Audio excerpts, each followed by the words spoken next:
Hi. Hello. What were they thinking? Where to begin? I have a very strange relationship with The Last Jedi. Like, I go 2 days really liking it, and then the next 2 days I change my mind. I just can't make my mind up on it.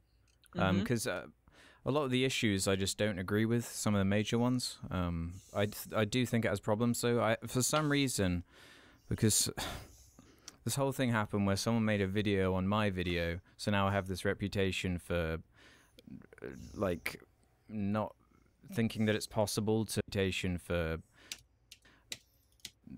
like not for not reputation for not thinking that it's possible to dislike the movie when even though I never said that, but I love those. like but anyway obviously it's fine to dislike the movie. There's plenty to dislike about it. I never said that, but I love those. like but anyway obviously it's fine to dislike the movie. There's plenty to dislike about it, but I also think there is some to like in there too. Like what are your biggest problems with it? I guess that's the biggest area to start with. I don't have much time in Vancouver, you're right. But I'm going to try and get this thing edited. Start with a jump off point. What do you say is the single biggest issue with The Last Jedi? Well, too many women. Too many women. They're taking over our Definitely. movies. a jump off point. What do you say is the single biggest issue with The Last Jedi? Well, too many women.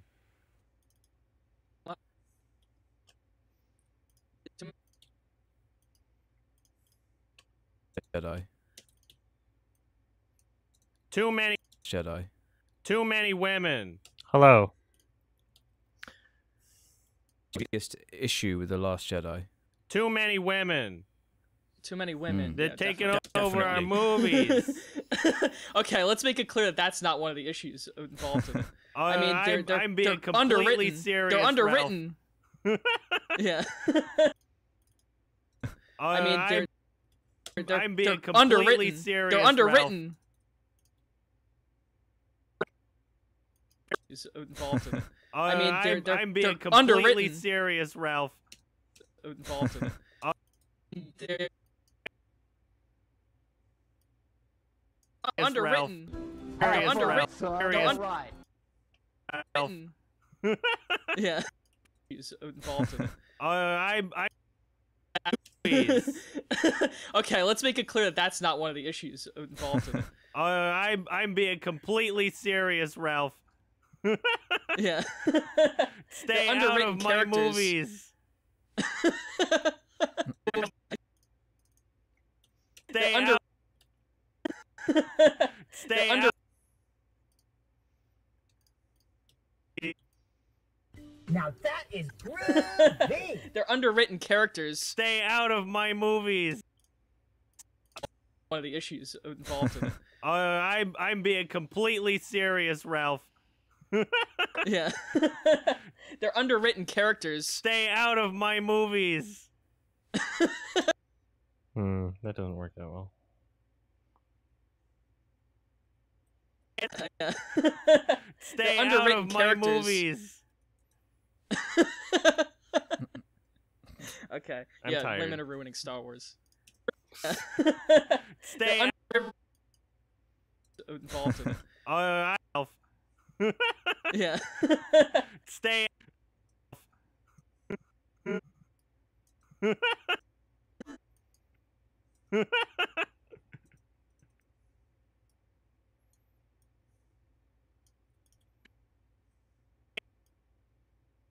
Stay out of my movies.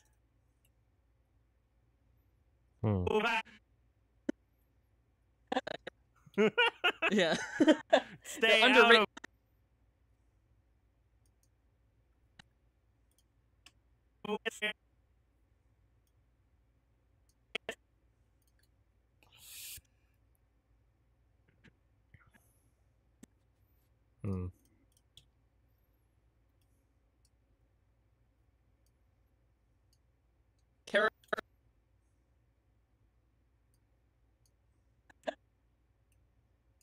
Stay out of my underwritten movies. characters. Okay, that'll work better.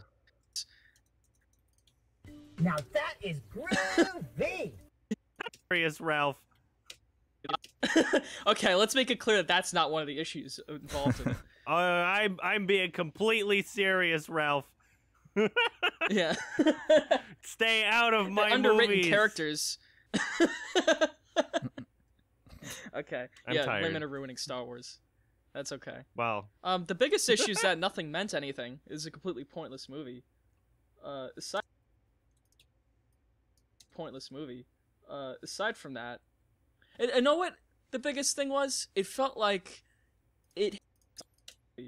And know what the biggest thing was? It felt like it hated every movie that came before. Like it hated every movie that came before. Hated every movie that. It hated every movie that came before it, and it was like undoing. In what sense? It was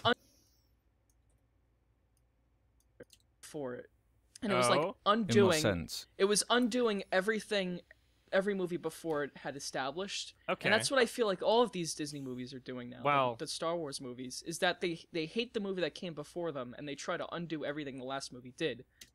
So it's like we're just constantly going backward. I forgot one thing.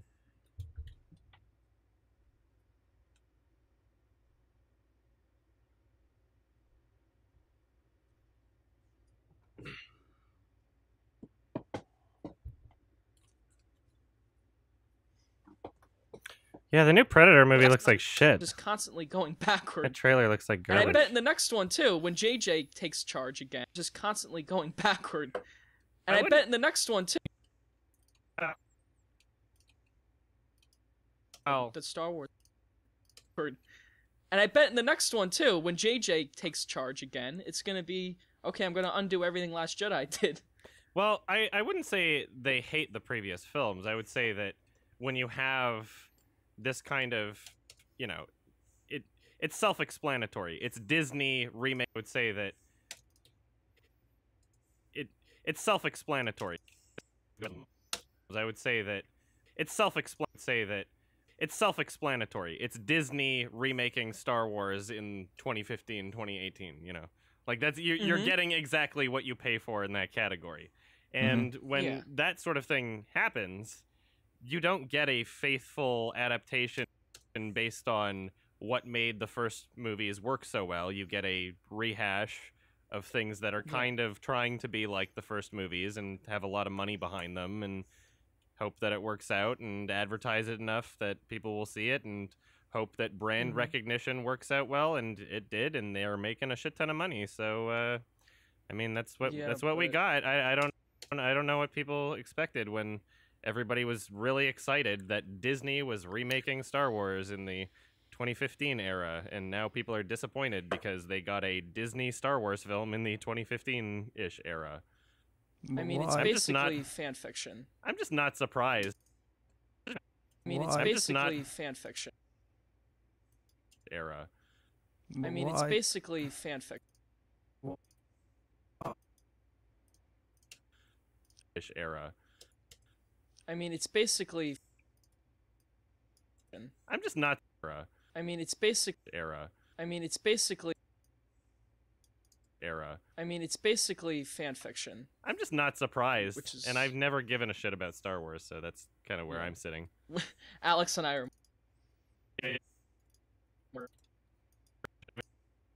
I mean, it's basically fan fiction. I'm just. The con was awesome. It was great. Not surprised, and I've never given a shit about Star Wars, so that's kind of where I'm sitting.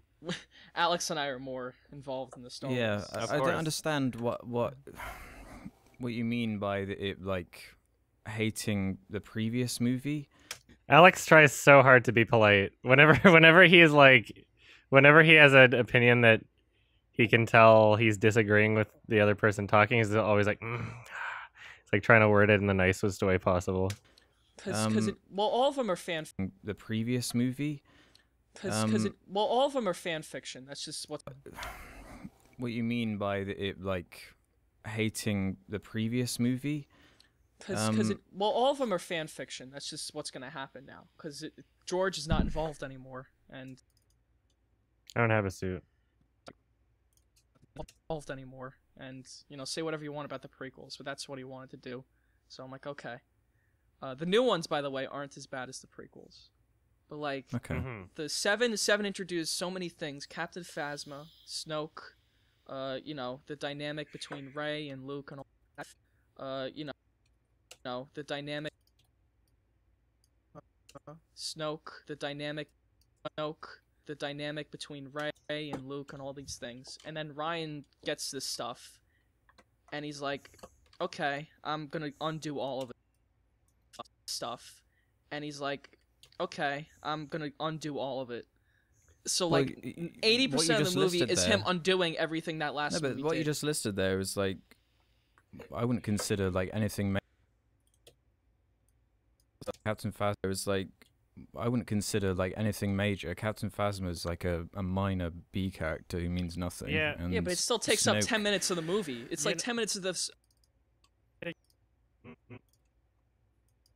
Nothing. Yeah, but it still takes up 10 minutes of the movie. Yeah, but it still takes up 10 minutes of the movie. It's like 10 minutes of this movie's taken up with, like, this awful scene of Finn calling Phasma Chrome Dome, and then them fighting with electric swords. And it's like, what the fuck is this now?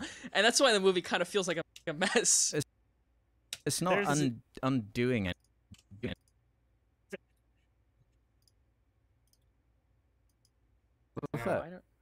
With Boba Fett. It's the same thing. I don't feel that way either. And with it's like a mess. It's not undoing anything though. That's just like that's very Star Wars to me. They did the exact same thing with the exact like equivalent character in the OT with Boba Fett. It's the same thing. I don't feel that way either. And with Boba Fett doesn't show up till the second one. And Boba Fett's not... It is a rehash. Like, everyone made a big deal about Boba... Well, Boba Fett doesn't show up till the way either. And with... Boba Fett Boba Fett doesn't show up till the... It's the same thing. I don't feel that way either. Well, Boba Fett doesn't show up till the second one. And Boba Fett's not... It is a rehash. Like, everyone made a big... It is a rehash. Like, everyone made a... Everyone made a... Everyone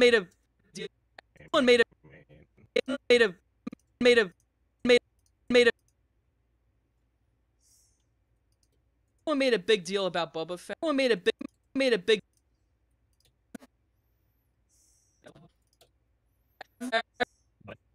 fact, but during that movie, he was just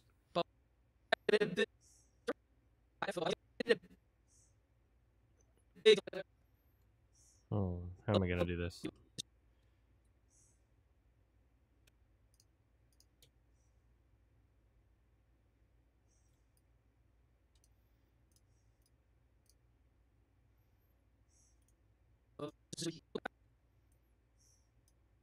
It is a rehash. Like everyone made a big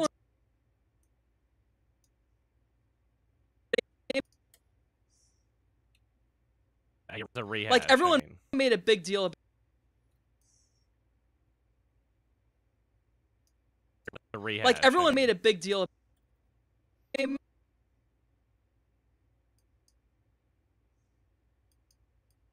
Everyone made a big deal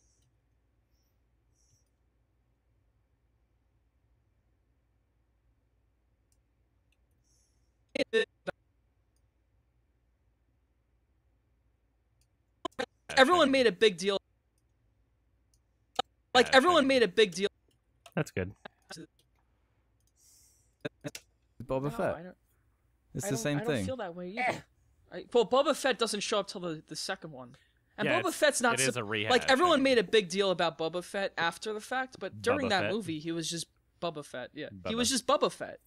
Boba Fett. Bubba Hotep Fett. But the like, he was just this guy in the back. Deal out of Phasma, really? No. Well, yeah, they do. Well, I guess I'm sorry, the marketing did.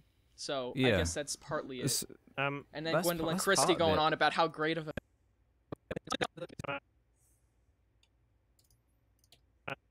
Sorry, the marketing did. So I guess that's partly it. And then Gwendolyn Christie going on about how great of a character. That's partly it. And then Gwendolyn Christie going on about how great of a character. I'm sorry, the marketing did. So Yeah. I guess that's partly it. And then Gwendolyn Christie going on about how great of a doing everything that last No, movie but what did. you just listed there is like, I wouldn't consider like anything major. Captain Phasma is like a minor B character who means nothing. Yeah. And Yeah, but it still takes up Snoke- 10 minutes of the movie. It's like 10 minutes of this movie's What? taken up with like this awful scene of Finn calling Phasma a chrome dome and then them fighting with electric swords. And it's like, what the fuck is this now? And that's why the movie kind of feels like a mess. It's not undoing anything though. That's just like, that's very Star Wars to me. They did the exact same thing with the exact like equivalent character in the OT with Boba Fett. It's the same I thing. don't feel that way either. Well, Boba Fett doesn't show up till the second one. And Yeah, Boba Fett's not... it is a rehash, like, everyone I made a big deal about Boba Fett after the fact, but during Boba that Fett. movie, he was just Boba Fett. Yeah, he Bubba. was just Boba Fett. Boba Fett. Bubba Hotep Fett. But the Like, he was movies just don't this make guy a in the big deal background. out of Phasma, really? No. Well, yeah, they do. Well, I guess... I'm sorry, the marketing did. So, I Yeah. guess that's partly it. And then Gwendolyn Christie going on about how great of a character Captain Phasma is, and she's in it maybe a total of 5 minutes out of the 2 movies.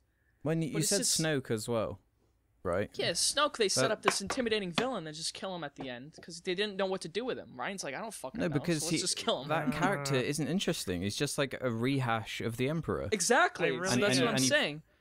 And But- he plays his part. He's just like a plot device, effectively, to Yeah. assist another character. I don't don't really think see the problem that's- in that. That's not good writing for me. Everyone in the original trilogy. So really- that's and- what I'm and he- saying. Ryan's like, I don't fucking No, know, because so let's just kill him. that character isn't interesting. Interesting. He's just like a Everyone I, in the original. that character isn't interesting. He's just like a rehash of the Emperor. Exactly, so And- that's and he- what I'm and he- saying. And But- he plays his part. He's just like a plot device, effectively, to Yeah. assist. Exactly, so and- that's and he- what I'm and he- saying. There he is. Thank you so much, 2 Mazzy. plus 2 is 4, minus 1 that's 3. Quick maths everyday man's on the block. Smoke trees, see your girl in the park. That girl is Ayaka's. When the ting went quack, quack, quack, you man were ducking. Thank you so much, Mazzy. Of the Emperor. Exactly, so And- that's and he- what I'm and he- saying. And he plays his part. He's There just he is. Thank you so much, McQueeb. Exactly, so and- that's and he- what I'm and he- saying. the Emperor. Exactly, so And- that's and what I'm saying. he plays his part. He's just like a. He plays his part. He's just like he plays his part. He's just like a.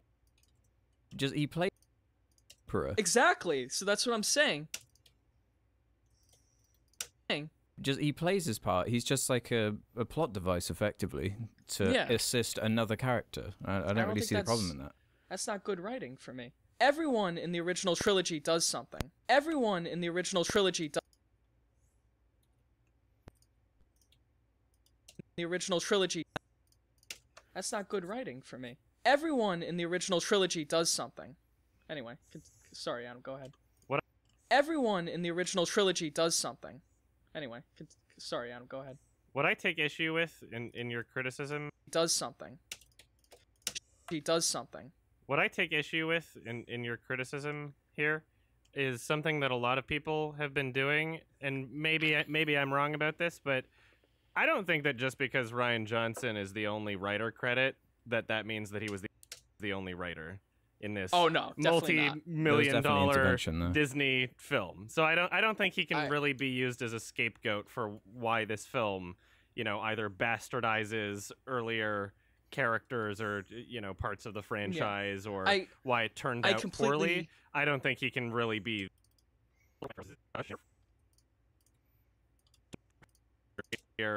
characters or parts of the franchise or why it turned out poorly. I don't think he can really be the scapegoat. He's not solely responsible for this project at all.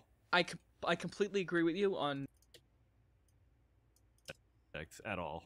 I completely agree with you on. At all. I completely.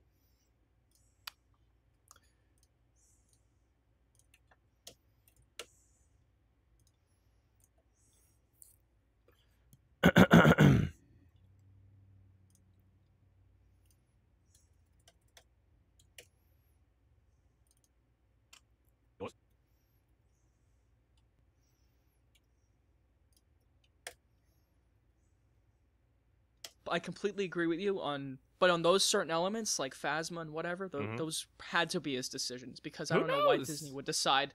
I don't know why Disney would decide to kill off these characters like just willy-nilly. That's something that felt like Ryan wanted that to happen. That's such a minor part of the film, though. Like the actual problems with the film is the weird. I don't know why Disney would decide to kill off these characters like just willy-nilly. That's something that felt like Ryan wanted that to happen. That's such a minor part of the film, though. Like the actual problems with the film is the weird structure of it and weird plot holes. Like the whole film is kind of based around a chase, right? With like a ship running out of fuel is the concept. Yeah. But there are little things that, like, why don't they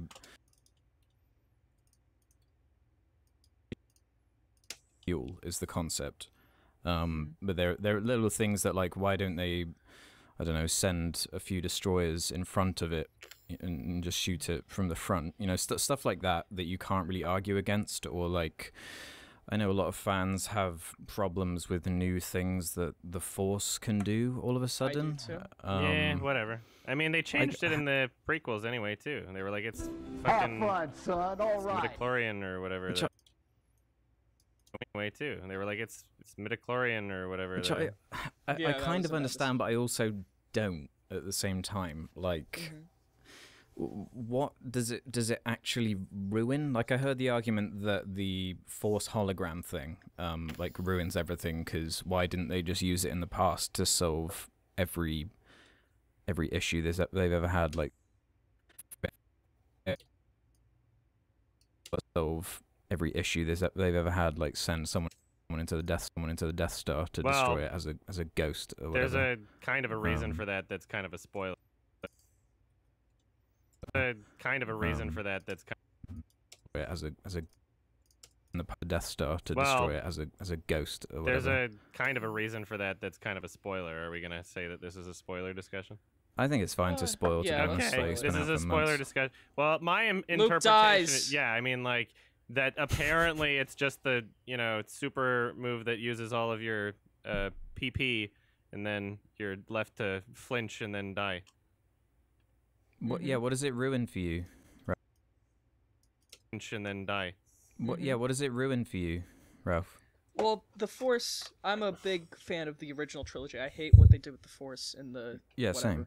The Force is supposed to be this subtle thing that you never see, and it's like, it's used to fuck with people's heads just a little bit. It's just this, there's always this presence of it, and I think that's way more interesting than having it be used to push things with your hand, or to do stupid shit like at the end of the movie where Luke makes a Force hologram. Right? Why is that stupid? There's some Force things they do in the movie that are really cool, like when Rey talks to Kylo, and it's just like these shots of them, you know, it's like shot reverse shot, but they're in different locations and there's a little bit of an echo. Like, that's the Force to me. That feels right. And then there's dumb shit like that. I don't understand what's dumb about it, though. To me, it makes sense because Luke was established through, like, Yoda. And Yoda's always going on about how the Force is, like, it's not to be used as, like, a weapon and everything. And he uses it in, like, a clever, you know, pacifist way to save everyone. Turns to anger. Yoda shooting lightning out of the sky. This way to save everyone. Turns to anger. Yoda shooting lightning out of the sky was just fucking stupid. Well, yeah, that one is hard to defend because that's hard to defend. I don't like it's all that these little Force things though. Like, and again, it just takes away. Ruin Star Wars to me. Like.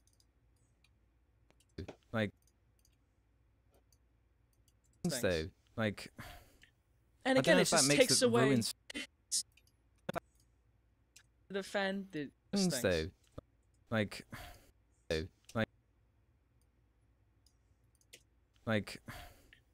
don't know if that makes the things though. I don't know if that makes the ruin Star Wars to me. No, it didn't ruin Star Wars. I just don't think it's a very good movie, and there's some good stuff in it. I think it's a very good movie. There's some good stuff in it, but yeah, I don't like what they did. There's some good stuff in it, but yeah, I don't like what they did with the Force in it at all. That's a reasonable perspective. Yeah, don't like what they did with the Force in it at all. That's a reasonable perspective. Force in it at all. That's a reasonable perspective.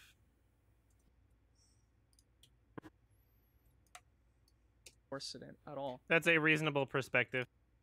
Yeah, I don't like what they did with the Force in it at all. That's a reasonable perspective. Yeah. Because I don't know, a lot of people Luke dies are really anyway. overreacting about this movie. Perspective. Yeah. Because I don't know, a lot of people Luke dies really anyway. overreact. I don't know, a lot of people Luke dies really anyway. overreact. Yeah. Because I don't know, a lot of people are really overreacting about this movie. I feel like there's too many extremes. You know, not enough moderate kind of like, oh, it was all right perspectives. Because that's what I think. It's just like, yeah, it was a Star Wars thing. That's what I think.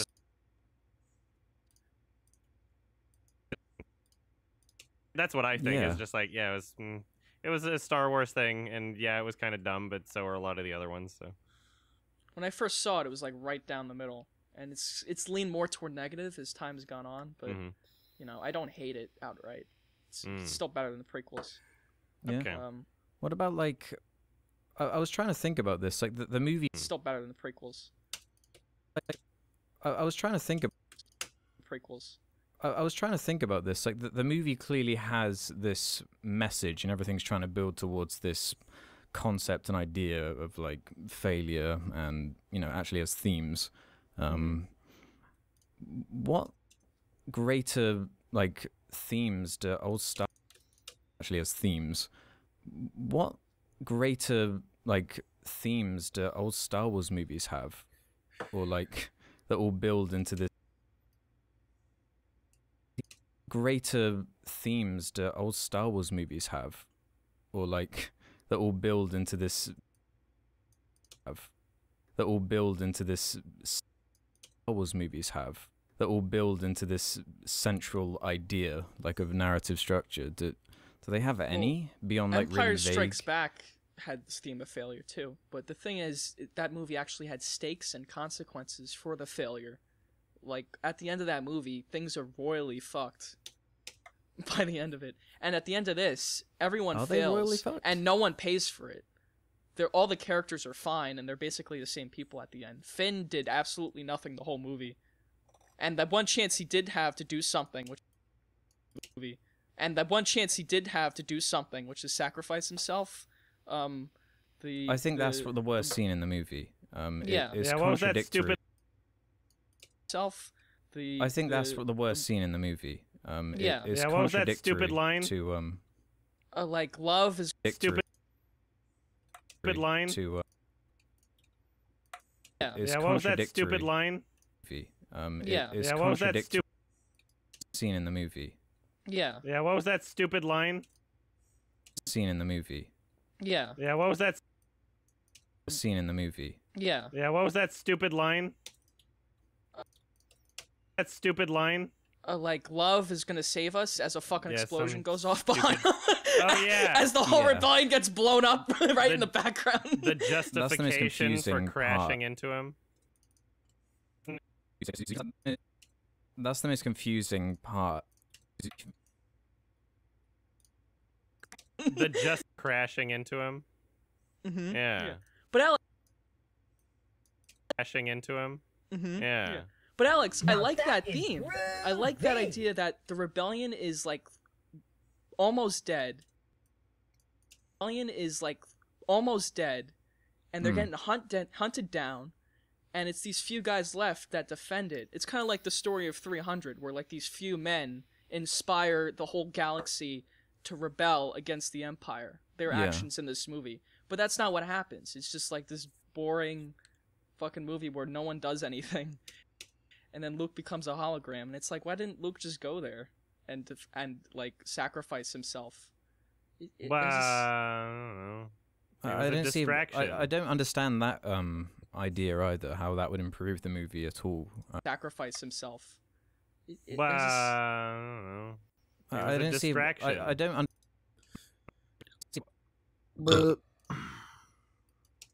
It was a distraction. I don't understand that. I don't know.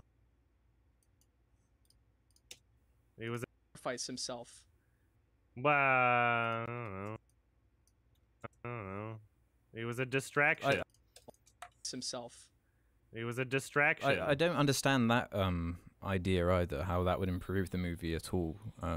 Yeah. What is it about Luke not being there that is so? Is it about Luke not being there that is so? It was just like this extra step that wasn't necessary. Where like Ooh, Luke goes there as a Force hologram, and then he doesn't necessarily. We're like, Luke.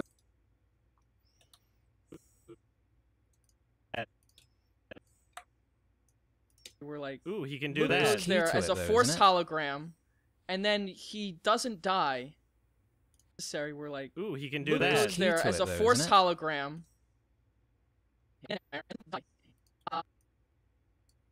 Luke goes there as a Force. We're like, ooh, he can do that. There's key to Luke it, though, goes there as a Force hologram, and then he doesn't die.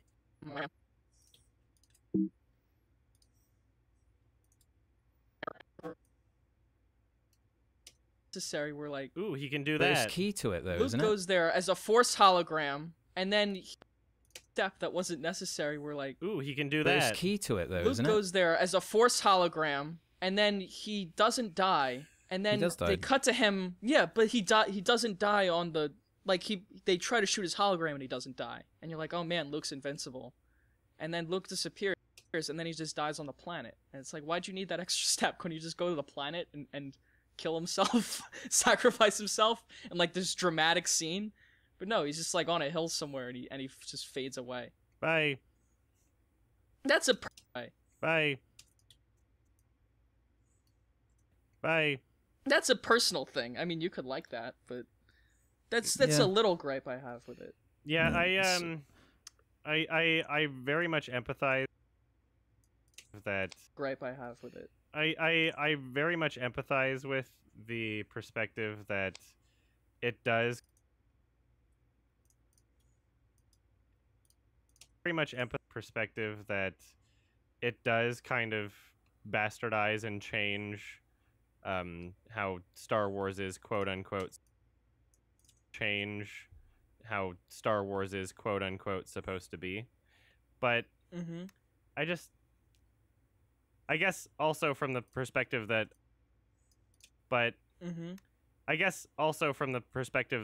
you know, I never really gave too much of a shit about Star Wars. I'm just like, to me, a sequel doesn't ruin the original. Much of a shit about Star Wars. To me, a sequel. I'm just like, to me, a sequel doesn't ruin the original films. You know, like Rec 3 was shit, and I talk about how bad Rec 3 was, but yeah, it is. You know, I've still got Rec 1 and 2. It doesn't. I thought you said Shrek 3 for a second. Oh no. No. Well, that one was a masterpiece. I'm sorry that you. Shrek 3 did ruin the Shrek trilogy. Yeah, I guess like the biggest issue I have with the conversation surrounding this movie is that like the fan culture hype is just so much that people can't handle anything that's not living up to their expectations. You know, where it's like they have this idea of how excited they are for something, and when it doesn't live up to that, it's just like it's terrible. And I guess this is not just that. I'm not trying to like brush away all the criticisms as being that, but it does explain a lot of the like obsessive overreaction that we're seeing. Like, it's not the worst movie ever made. I don't think it ruins Star Wars. No. I don't see how a sequel to something in the franchise can ruin what you love about the previous films. I don't understand that at all. So I've yet to understand that at all. Have fun, son. All right. I've yet to hear a convincing.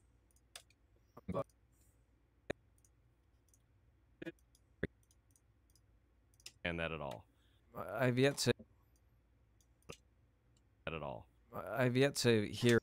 I'll be right back. I gotta check on some stuff in the dryer. BRB. Might as well put you on the BRB.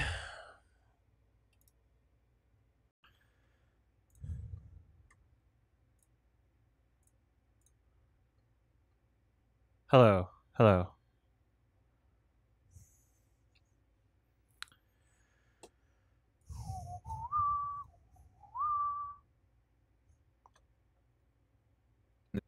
understand that at all. I've yet to hear a convincing reason for why it is as bad as it is. Well, like, well, Luke wouldn't do that. He's a Jedi. He wouldn't. For why it is as bad as it is. Well, like, well, Luke wouldn't do that. Well, Luke wouldn't do that. Well, Luke would. Jedi. He wouldn't. Luke would never do that thing that he does in the movie. That would never do that thing. Well, Luke wouldn't do that. He's a. Well, Luke wouldn't do that. He's a Jedi. He wouldn't. Luke would never do that thing that he does in the movie. That goes against his character. I did like everything they did with Luke and Rey and Kylo. So you did like Luke? Oh, you liked the milk drinking alien. So scene. Luke's one of the most controversial elements. Yeah, that's a mixed thing. But that's at least that's something interesting, and at least the writing was kind of interesting there. But mainly, it was just a messy story where nothing really happened, and it was inconsistent with the rest of this universe, which is mainly the reason why people hate it. Those two reasons. Yeah. Those two reasons. I don't know. It's just quite weird. It is a weird film. And why people hate it. Those two reasons. It is a weird film. Yeah. And I don't think it's definitely not what the fans wanted. Weird film. Yeah. And weird film. Yeah. And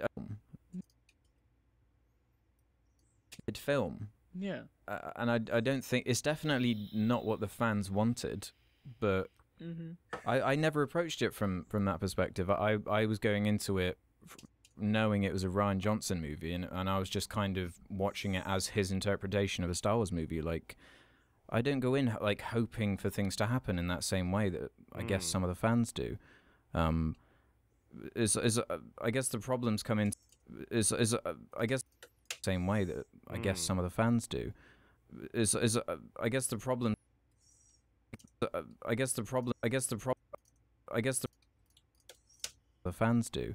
I guess the problems come into when you disagree with what you think a character would do, but I found the motivations behind the actions of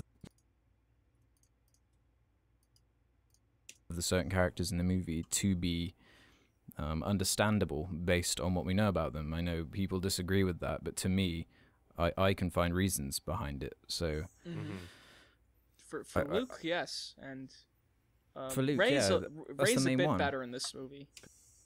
Behind it, so for Luke, yes, for Luke, Rey's that's Rey's the a main bit one. better in this movie because she actually, That's Rey's the main one. Luke, yes.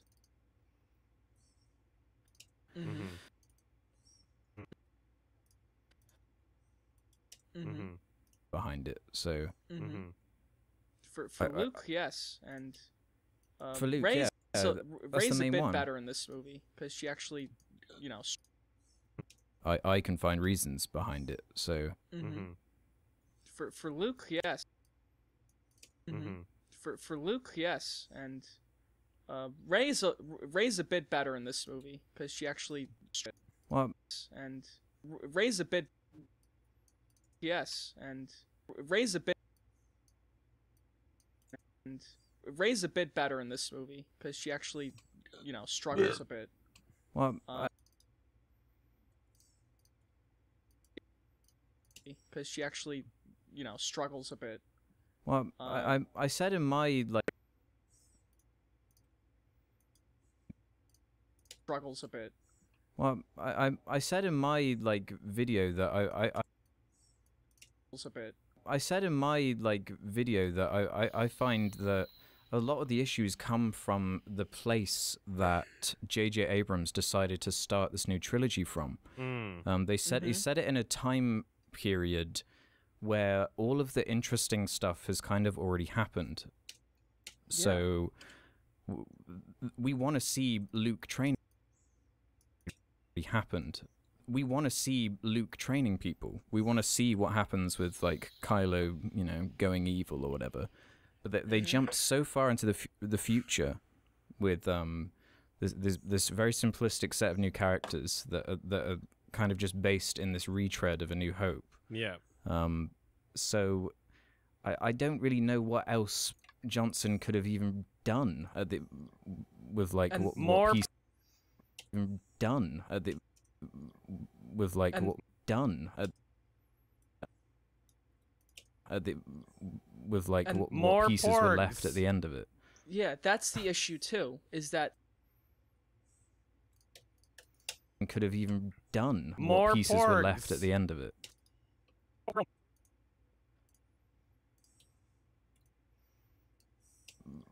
With like what pieces were left at the end of more porgs. Porgs. Could have even done what pieces were left at the end. Done what pieces were done with like what even done with like what done with like what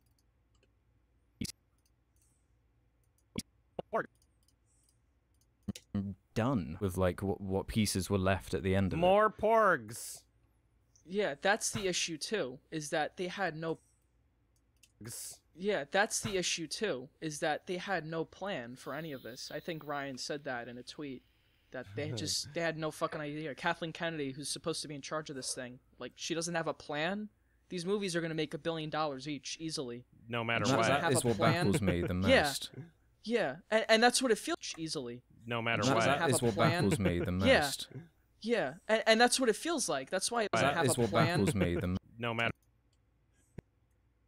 Plan and each easily. No matter what. Make $1 billion each easily. No matter what. That is what baffles me the most. Yeah, and that's what it feels like. That's why it was just messy storytelling, because Finn does nothing the whole movie. Rose is introduced in this movie, and you're like, why is this character even in here? And Poe is off on the side with Lord Dern doing some shit. You know, it's like the only thing mildly interesting in this film was Rey's stuff. Side with Lord Dern doing some shit. You know, it's like the only thing mildly interesting in this film was Rey's stuff and Kylo's stuff.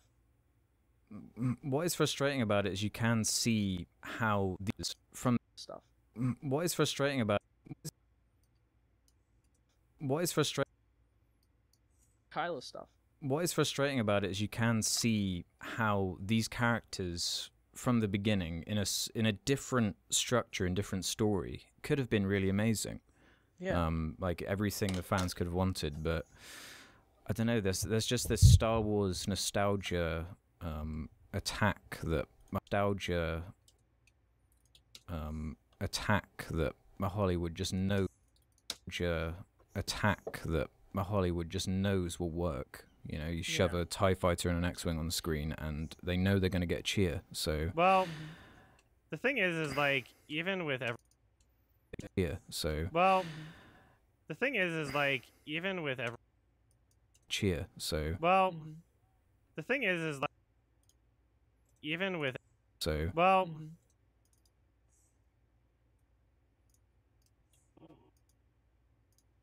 I get cheer. So the thing is so so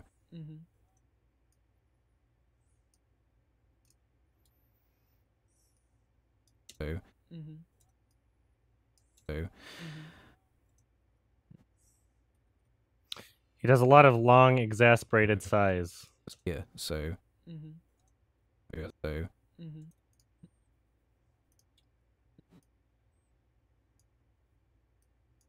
so so so gonna get cheer. So the thing is like even with everybody denouncing stuff. So the thing is like even with every know they're gonna get cheer. So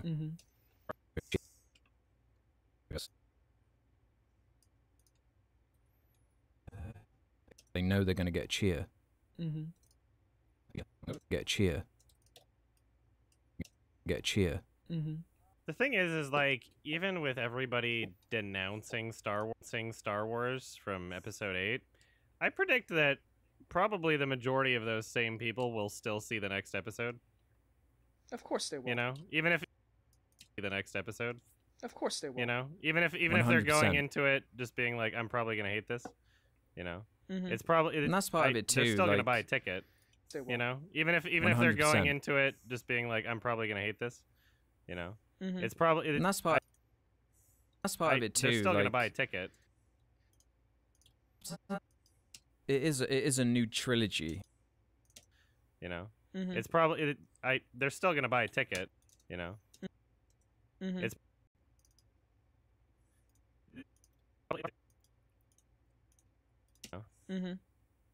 they're still gonna. You know, they're still gonna buy a ticket. It is a new trilogy.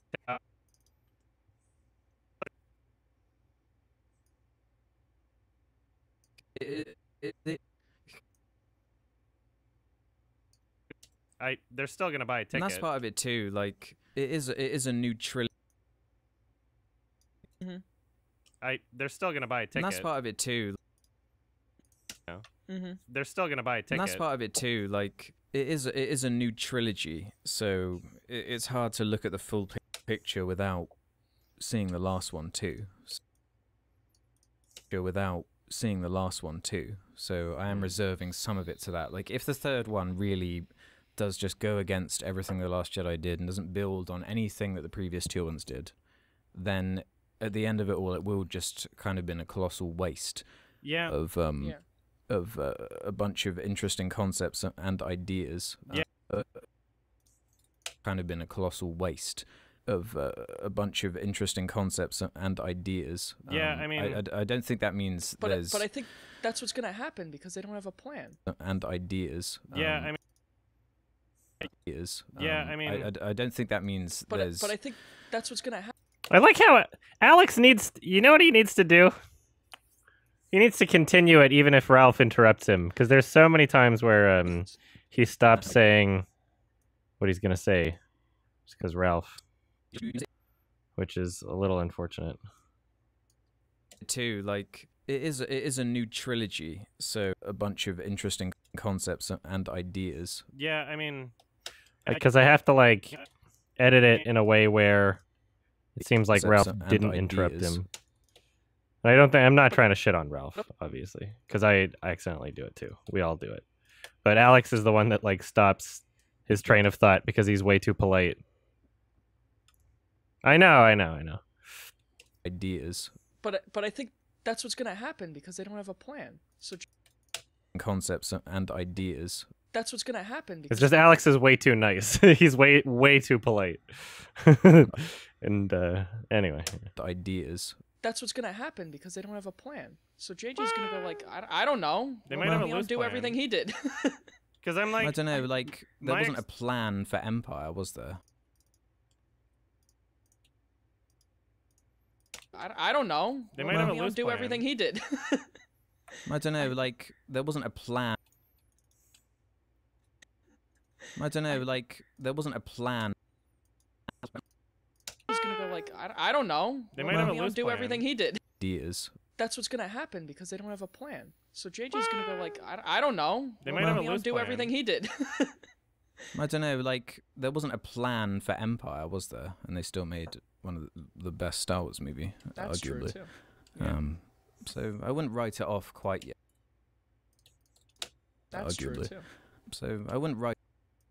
True too. So I wouldn't write it off quite yet. I don't know. We might see something good from it, and it might complete it. We just don't know until it comes out. I am expecting a plot twist in the third episode. Oh, That's what I'm expecting. Third episode.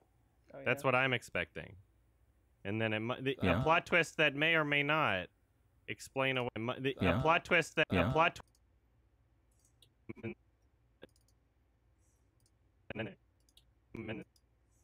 A plot twist. A plot twist that may or. That's what I'm expecting. A plot twist that may or may not explain away some of the issues that people have with this trilogy. You know, we might get a plot trilogy. You know, we might get a plot twist explaining why Rey's a Mary Sue. We might get a plot twist explaining why Rey's a Mary Sue. Yeah, maybe. That too. Rey didn't earn the Force at all. Rey's a Mary Sue. Yeah, maybe. That too. Rey didn't earn. Maybe. That too. Didn't earn the Force at all. Exactly. Yeah, maybe. That too. Rey didn't earn the Force at all. Exactly. And yet like, she's they might a master explain at that. Yeah, but there's still no another movie. And yet like, she's they might a master explain at that. it. Yeah, but there's still no another movie. In terms of a story, like how effective it is in the original trilogy that Luke basically sucks at the Force until the very end of the last one. And even then, he could barely beat Darth Vader. Because Darth Vader goes easy on him. Like, that's the only reason, like, Luke wins that fight. So, like, he struggles to get the Force, but he really wants to do it. And Rey, in the first one and the second fight, wins that fight. So, Force, but he really wants to, like, he struggles to wins that fight. Like, he struggles to get the Force, but he really wants to do it. And Rey, in the first one and the second one, is just fucking whining the whole movie.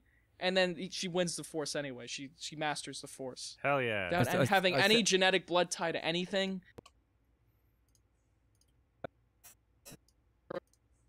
Hell yeah. And having any genetic blood tie to anything, or being trained thoroughly, it's just, it's given to her. I think the biggest problem with Rey is that her cockiness should end up with her, like, tripping at some point. Like, she's so powerful, it needs to have some kind of repercussion, you know? Like, she end up with her, like, tripping at some point. Like, she's so powerful, it needs to have some kind of repercussion, you know? Like, she can do everything immediately.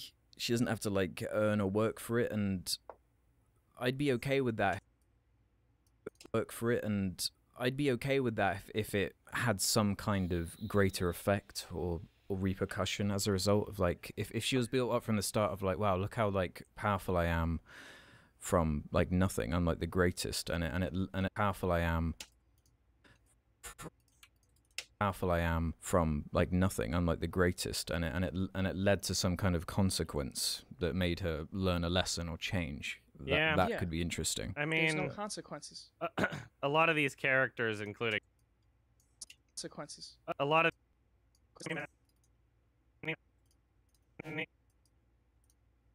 change. That could be interesting. There's no consequences. A lot of these characters, including Rey, don't exist to be characters. They exist to pander towards demographics. You know. Yeah. So I mean, like, that's the character itself is secondary. And that's what Disney does, and that's what I was expecting from a Disney Star Wars remake. So. Yeah, I.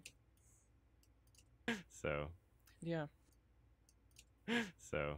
Yeah, I. So. Yeah, I agree with you. I mean, that's why people call her a Mary Sue. Yeah. So, I mean, I get the criticism. It's kind of become, I guess, taboo to say Mary Sue now. You know what's very interesting? What?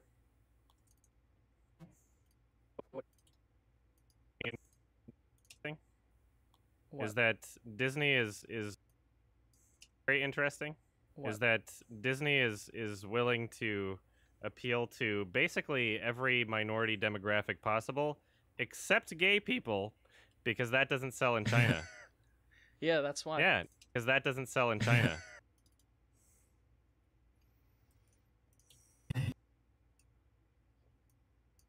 Because that doesn't sell in China. Yeah. Yeah, that's why. Yeah, no gays, no ghosts. That doesn't sell in China. Yeah. Yeah, that's why. Yeah, no gays, no ghosts. Those are the rules. Did you ever see the Chinese poster? Those are the rules. Yeah, no gays, no ghosts. Those are the rules. Did you ever see Yeah. Yeah, that's why. Yeah, no gays, no ghosts. Those are the rules. Did you ever see the Chinese poster for the Star Wars movies? And it's Where the they same remove- poster, except Yeah. Finn. They just make Finn like really Yeah. small.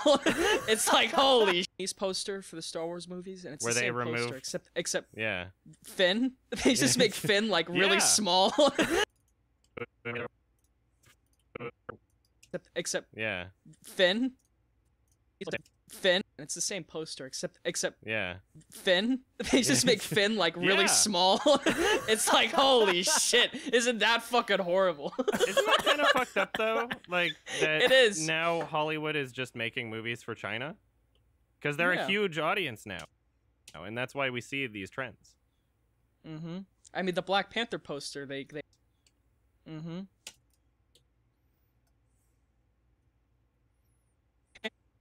I mean, the Black Panther. I mean, the Black Panther. Mm-hmm. I mean, the Black Panther poster. They...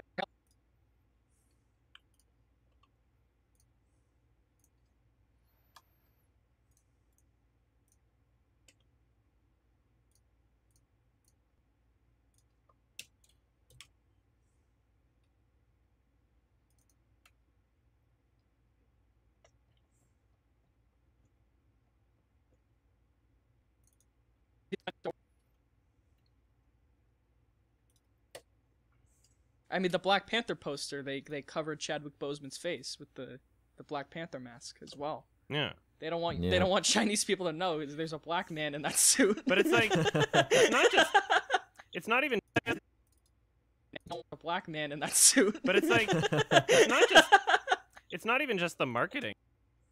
No, there's a black man in that suit. It's not even just the I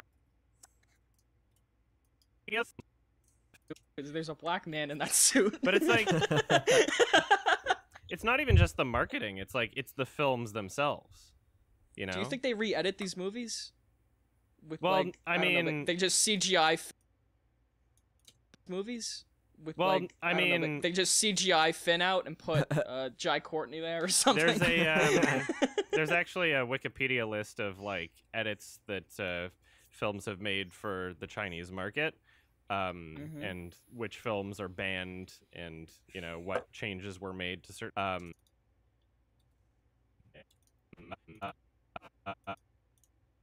made for the Chinese market.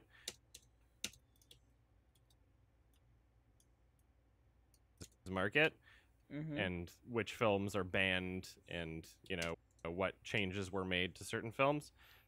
It seems like it seems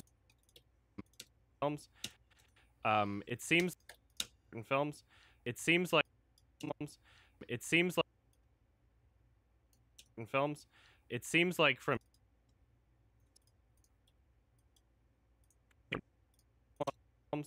it seems like from Disney, for the most part in this current year, that they're just tailoring the films from day one with the Chinese audience in mind. You know, Yeah, Can't- that's that's Chinese audience and from day one with the Chinese audience in mind, tailoring the films from day one from day one films from day one, tailoring the films from day one with the Chinese audience in mind. You know, yeah, Can't- that's that's why you don't have a gay character, but you have every other minority in current Disney movies. But know? China doesn't like. But know? China doesn't like Star Wars. It doesn't That's do the that thing. well there. Why do they even bother? I don't know. Yeah. They make some money, I guess. Oh, Bother. I don't Yeah. know. They make some money, I guess. Yeah, I mean, Maybe. still. I guess. Yeah, I mean, Maybe. it's still a big market, I guess, regardless. Yeah. They prefer like more colorful. I mean, this is from what I've read. They would prefer more colorful sci-fi, like Guardians of the Galaxy, something like that. You know, where it's like Transformers. upbeat and fun. Transformers, yeah, that's another one. There's like levity to it. I want to see Stephen Chow direct. I want to see Steve.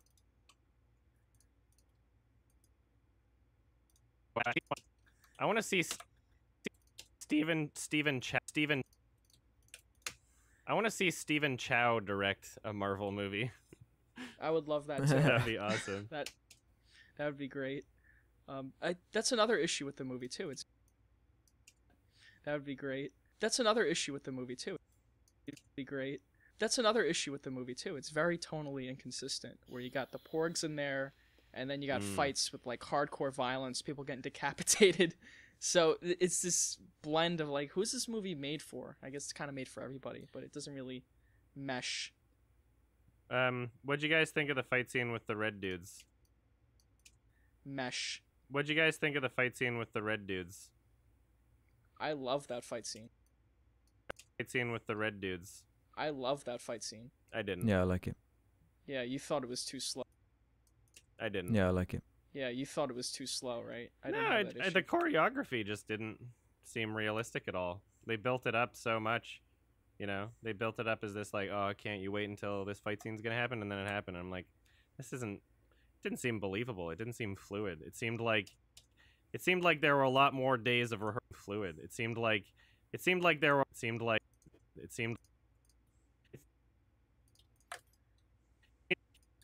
It didn't seem fluid. It seemed like there were a lot more days of rehearsal that they didn't seem fluid. It seemed like there were. Well, it didn't seem fluid. It seemed like there were a lot more days of rehearsal that they could have had for the choreography. You know, that's how it felt to me. You have the right to think that, but choreography.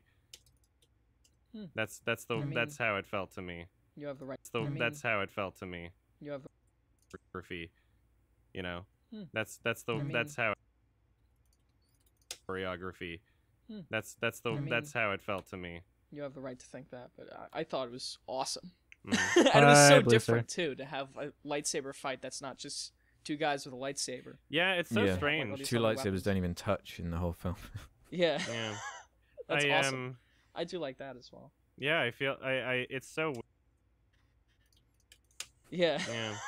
I do like that as well. Yeah, I feel it's so weird that I feel like my opinions on this film are like very opposite to other people. Everybody hates the casino scene. I'm like, that's where it started getting kind of fun for me, you know. Yeah. Yeah, I mean, like right out sure, of prequels. It felt filler. I mean, like. Yeah. Yeah, I mean, like right out sure. of prequels. Yeah. Yeah, I mean, like, sure, it felt filler. Sure, it felt filler-ish, but I mean, filler-ish, but I mean, it was the first part in the movie where I was like not bored, I guess. Did you like that they rescued the? Bored, I guess. Did you like that they rescued the animals, but not the children who were slaves? Yeah. And then they're like, "This is the real victory," as the fucking child slaves still get whipped. But the kids, but the babies can use the Force at the end credits anyway. All they needed was some encouragement, so they'll be fine. Yeah. The kid has a broom, and he has like a ring that came out of a cereal box with the rebellion sign on it. It's the Infinity Stone. Break. And then the Mickey Mouse logo appears in the stars. Yeah. I don't think that happened. I have a question for you guys. Yes. How do you think these films are going to age? So add on 10 years. Where how many Star Wars films will we have in 10 years? Like, and looking back at these films, what do you think the general consensus is going to be? 'Cause I really don't know anymore. Well, I mean, Star Wars well. is just it's the whole fucking brand, right? Like you can't escape it. Like theoretically, people shouldn't still be talking about the prequels, but we still talk about them, even when they weren't. You know, even when there weren't new Star Wars, we still talk about them, even when they weren't. Even when there weren't new Star Wars, even when there weren't talk about them, even when there weren't them, even when there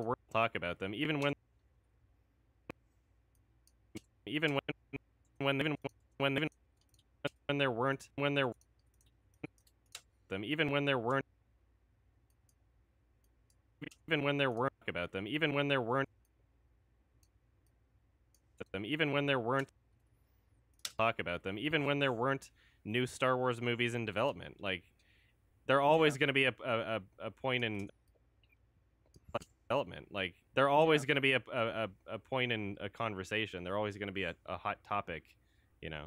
Yeah. People don't shut up about Star Wars. It's always going to be a thing. Yeah, that's true. But I guess the films that Star Wars, it's always going to be a thing. Yeah, that's true. But I guess the films themselves, I mean, more on if quality-wise, you know, the internet kind of comes to a unanimous decision on if something's quality or not. True. but I guess the films themselves, I mean, more on if quality-wise, you know, the internet kind of comes to a unanimous decision on if something's quality or not. Like, Yeah. what's the result gonna be in the end? I don't know. it depends on the there's- third movie, I guess. Yeah. And there's I don't- certain- It depends on the there's- third movie, I guess. I don't know. It depends on the third movie, I guess. Yeah. And there's I don't certain expect it sects, to too, save like, everything, but there's a chance. I don't know. It depends on the third movie, I guess. Yeah. I don't expect it to save everything, but there's a chance, Yeah. I guess. The third movie, I guess. Yeah. I don't expect it to save everything, but there's a chance, Yeah. I guess, for some people. Chance, yeah. I Yeah. guess. Chance, Yeah. I guess. Yes! Thank you so much, Apothecary 2. 28 months in a row. That's a lot. Thank you. There's a chance, Yeah. I guess, to save everything, but there's a chance, Yeah. I guess, for some people. I mean, it could start. I guess, for some people. I mean, it could start like Star Wars fans. Some people. I mean, it could start like Star Wars fans. I think, from what I know, because I know quite a few Star Wars fans, including someone who loves the prequels, and he hates these new movies. He hates all of them except Rogue One. Right. So I don't know. I really don't. I guess part of it. So I don't know. Right.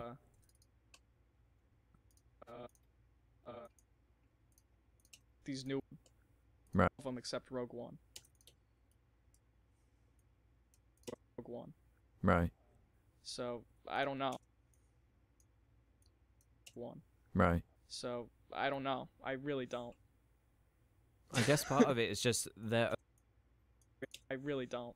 I guess part of it is just there are so many Star Wars fans. Like, no matter what is released now, there are going to be huge sects who hate it and huge sects who love it, and there'll be a big chunk in the middle. And I mean, there's no pleasing everybody, because no matter what you do, you're gonna piss someone off, which is just part of the reason why I'm just like, maybe just don't make them anymore. But Yeah, that's not gonna happen. Yeah. Let's not make But- the billions. But you could just leave a good. Not make But- the billions.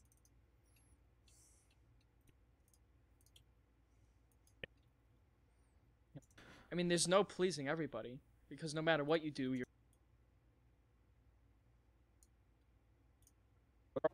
Because no matter what you. sects who hate it and huge sects who love it, and there'll be a big chunk in the middle. And I mean, there's no pleasing everybody, because no matter what you do, you're gonna piss someone off, which is part of the reason why I'm just like, maybe just don't make them anymore. But that's not gonna happen. Yeah. Let's not make But- the billions. Let's not make the billions. But you could just leave a good thing alone. The billions. But you could just leave a good thing alone. Yeah. But no. Yeah. Why would you?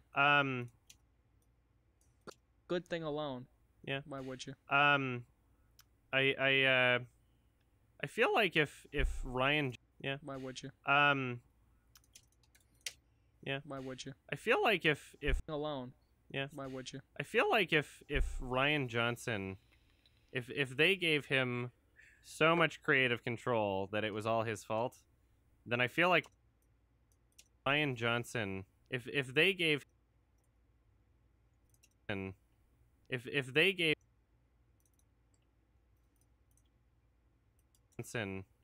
if they gave Ryan Johnson if they gave him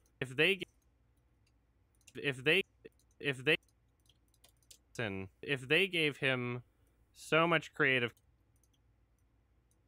Ryan Johnson, if they gave him so much creative control that it was all his fault, then I feel like we would have had the Lord and Miller solo film, you know? If Disney Yeah. was giving people creative control, then why didn't that happen, you know? Like, I feel like the Rian Johnson film was what Disney wanted. Wanted. Disney wanted. You know? Totally. I mean, they had the same issues with Rogue One, where they kept re-editing the movie to make it, you know, more upbeat. Yeah. They're fucking with all of them. I guess Ryan put up the least amount of, you know, of a fight compared to the other guys, but I don't know what happened behind the scenes. I don't blame Ryan entirely, but I mean, just the structure of the Ryan entirely. I mean, just the structure of the movie's kind of a mess. The movie ends 30 minutes after it should have ended. It's a lot of things I said. Yeah. Ended. It's a lot of things I said. Yeah. It's a really difficult film to talk about. Like, just like the movie, all the discussions around it are messy. Yeah. I mean, you could go on for hours about this fucking movie. Yeah. Just the reaction to it. Yeah, I still... Fucking movie. Yeah. Just the reaction to it. Yeah, I still haven't made my mind up, and I think it's going to take more time to come to a conclusion. I feel like it would be easier for me to come to a solid conclusion about this film if I watched it a second time, but I don't want to. You know, whether it's like if you don't care, who cares? Whether it's a 654, you know, whether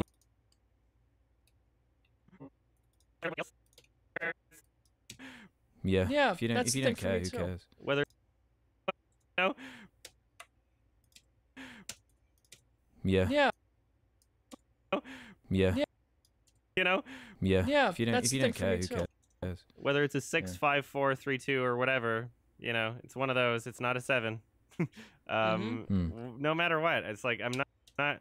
I don't have any interest in seeing it again, which is most Star Wars films for me. In seeing it again, which is most Star Wars films for me. So. It's so inconsistent. I don't think I'd ever watch it again. Yeah. And Force Awakens is a remake of New Hope, but I rewatched Force Awakens I think 3 times. Oh, like, wow! It's an entertaining movie. I've not by myself. I've watched it with other people. Oh, family, whatever. Your my enablers. Friends. Yeah, my enablers. But it's a fun movie. I'm like, that was entertaining. I laughed. Enablers. Friends. Yeah, my enablers. But it's a fun movie. I'm like, that was entertaining. I laughed. I had a good time. It didn't feel long. And this was just like it was a disaster, kind of. With some good nuggets of With some good nuggets, kind of. With some good nuggets of gold in between, but still. Some nuggies. Some good nuggies. Some good nuggies. Yeah. I get that people like it though. I totally see where you're coming from, Alex, but yeah, I can't. I can't take it. Yeah, I don't know. I'm just fully taking it for what it is. I get that people like it though. Yeah. I can't take it. Yeah, I don't know. I'm just fully taking it for what it is. Yeah. I don't even know what it is. Yeah, I don't know. I get that people like it though. I totally see where you're coming from, Alex, but yeah, I can't.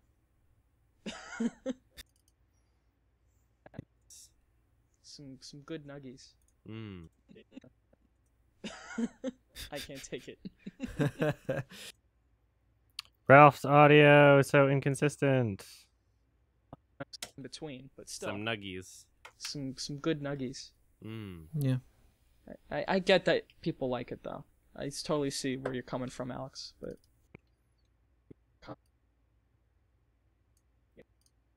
some nuggies. Some good nuggies. Yeah. I get that people like it though.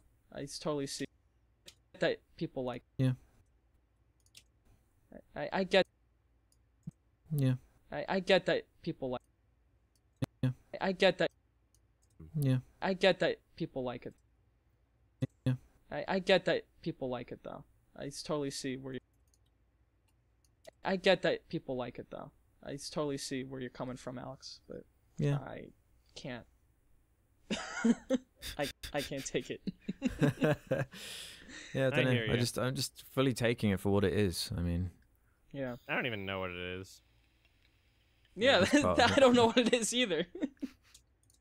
Yeah. I don't even know what it is. I don't even know what it is. Yeah, I don't know what it is either. Yeah, I don't know what it is either. Yeah. It's just something that, like, you know, when the third movie comes...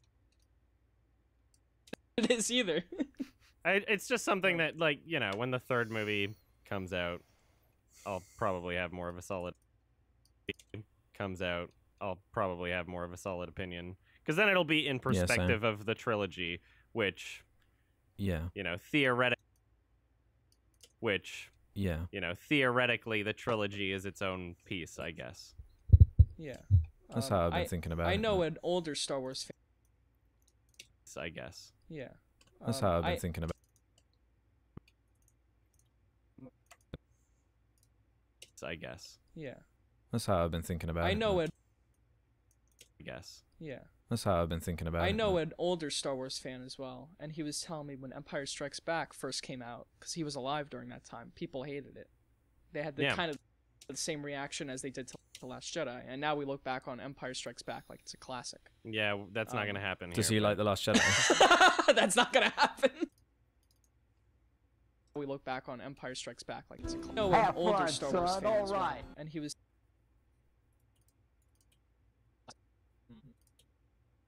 Does he like The Last...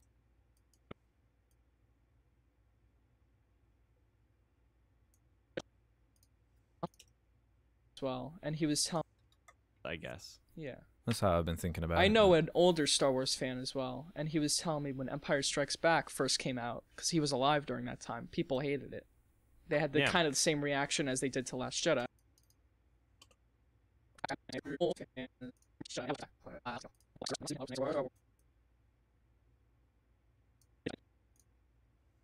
Yeah.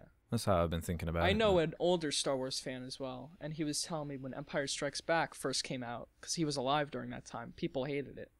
They had the kind of the same reaction as they did to Last Jedi, and now we look back on Empire Strikes Back like it's a classic. Yeah, that's not going to happen here. Does he like The Last Jedi? That's not going to happen. Did he see The Last Jedi? No, he didn't. Because he has kids. Maybe he didn't get a chance. No, he didn't.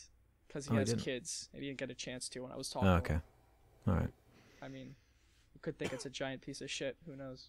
I don't know. Oh, is that all you... Is all we have to say about it? Did you like the porgs? porgs? This discussion is just... Because he has kids. Oh, okay. All right. I mean... Oh, okay. All right. Is all we have to say about it? Did you like the...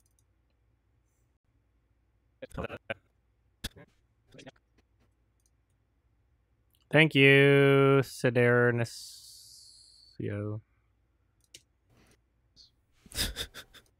Oh, is that all you... Okay. All right. Oh, is that all you... Get a chance to when I was talking. Oh, okay. Oh, is that all you... Is all we have to... Oh, is that all you... Is all we have to say about it? Did you like the porgs? Porgs? This discussion is just fizzled out by the end. Like, yeah, the fuck is there to even say anymore? Yeah. Fuck I feel like everyone said everything. Yeah. Get the women out of my movies. Fuck the Star Wars. Fuck representation. We need them out. Rose, they get out of my movies. There's a difference because Rose was clearly thrown in there because they wanted an Asian character, and she's a completely useless character. Completely useless. Yeah, it would be she could have just been the hacker. You know? Really? Yeah. Useless. Yeah, it would be she could have this character. Completely useless. She could have just been the hacker. Really. Completely useless character. She could have just been the hacker. Really. Yeah. She could have been the hacker.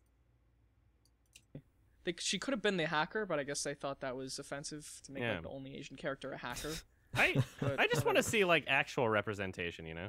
Like I want to see like Asian American characters, a good character in like instead of Tom Cruise in like a Mission Impossible movie, but not Mission Impossible, its own thing, you know? Like I feel like it's borderline offensive. American characters, a good character. In like instead of Tom Cruise in like a Mission Impossible movie, but not Mission Impossible, its own thing, you know? Like I feel like it's borderline offensive when you're taking pre-existing properties and it's like, but now we've got the black version. It's like, well, what?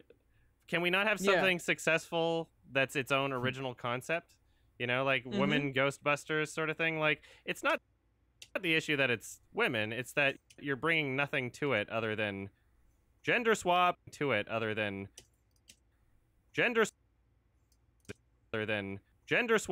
or like, oh, different race, other than gender swap, or like, oh, different race now. Like, that's the only sellable factor, and you're expecting the movie to ride on that and that only, and it's very kind of insulting, you know? It's a marketing gimmick. Yeah. And that's offensive to me. It's like, they're doing that with the Oceans movie now. Oceans 8. And it's like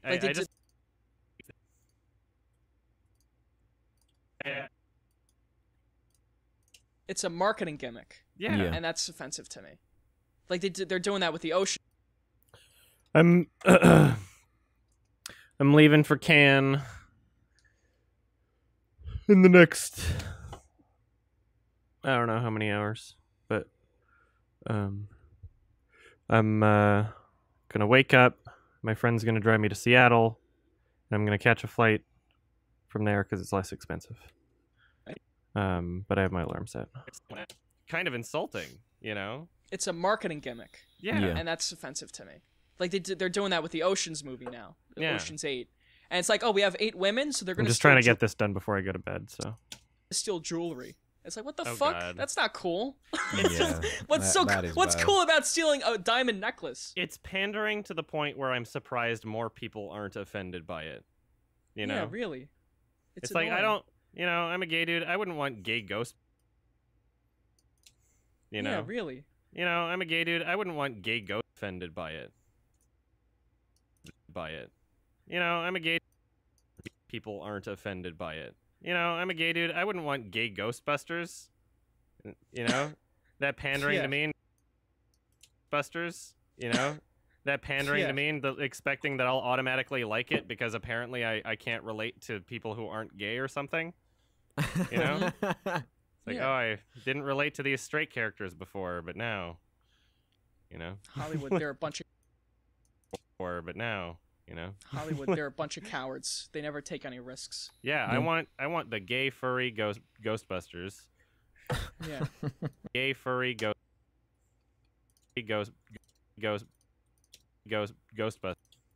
Gay furry Ghostbusters. I want the gay furry Ghostbusters.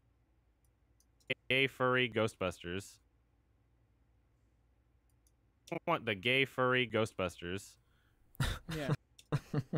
There's there was talks of making James Bond a woman, like remaking it where the next iteration's a woman, and it's like that's a completely different character. Yeah, Jane Bond. That changes. Jane Bond. That's a different character. Like James Bond is like the different character. That's a different character. James Bond is like the masculine, what every man wants to be. He's like an attractive, muscular, he kicks ass, he fucks tons of women, he goes across the world. And it's like, you're going to have a put all those lesbian. traits... the world. And it's like, you're going to put all those traits...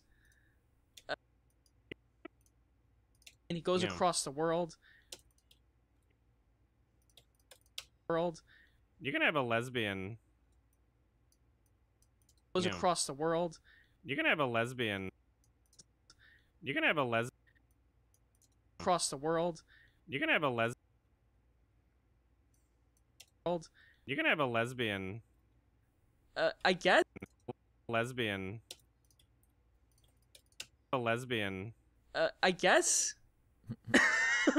But like, still, I mean, like, I just feel like it should be its own thing. And I would gladly just... support it in that way. Of course I would. Just make a good spy movie with a woman in it. Haywire's great. Atomic Blonde sucks, but they tried. Yeah. What about Spy with Melissa McCarthy? Oh, that movie's actually not as bad as it could have been. It's actually okay. I think most movies are not as bad as they could have been.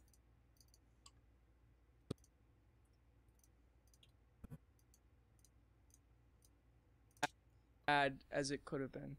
It's actually okay. I think most movies are not as bad as they could have been. Yeah. Now could have that been. is pretty Yeah, I big. guess. I That's think my that review of describes Spy. every movie. Spy's like a cute fucking comedy. Yeah. Yeah, all right. Whatever. Yeah. Yeah. I just Melissa McCarthy, Star James Wars. Bond. Star Wars, everybody. Star Wars. It's brings Is out there the going to worst be in an people. insane reaction to so? Yeah. Yeah. I just Melissa McCarthy, Star Wars. cute fucking. Spy's like a cute fucking. yeah. Yeah. I just Melissa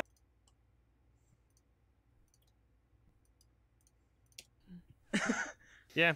I just Star Wars. Star Wars, yeah, everybody. Star Wars. It's brings out Is the there going worst to be in an people. insane reaction to Solo? That's the No, next because question? that's a spin-off. I don't, Spin-off. I don't Even know. if it sucks, people love- are off. I don't Even know. if it people, sucks, that's a spin-off. I don't Even know. if it people sucks, people love- are be like, That's the no, next because that's a question. spin-off. I don't Even know. if it people sucks, people love are be Han like, well, Solo. it was a spin-off. That's the No, next because question. that's a spin-off. I don't even know.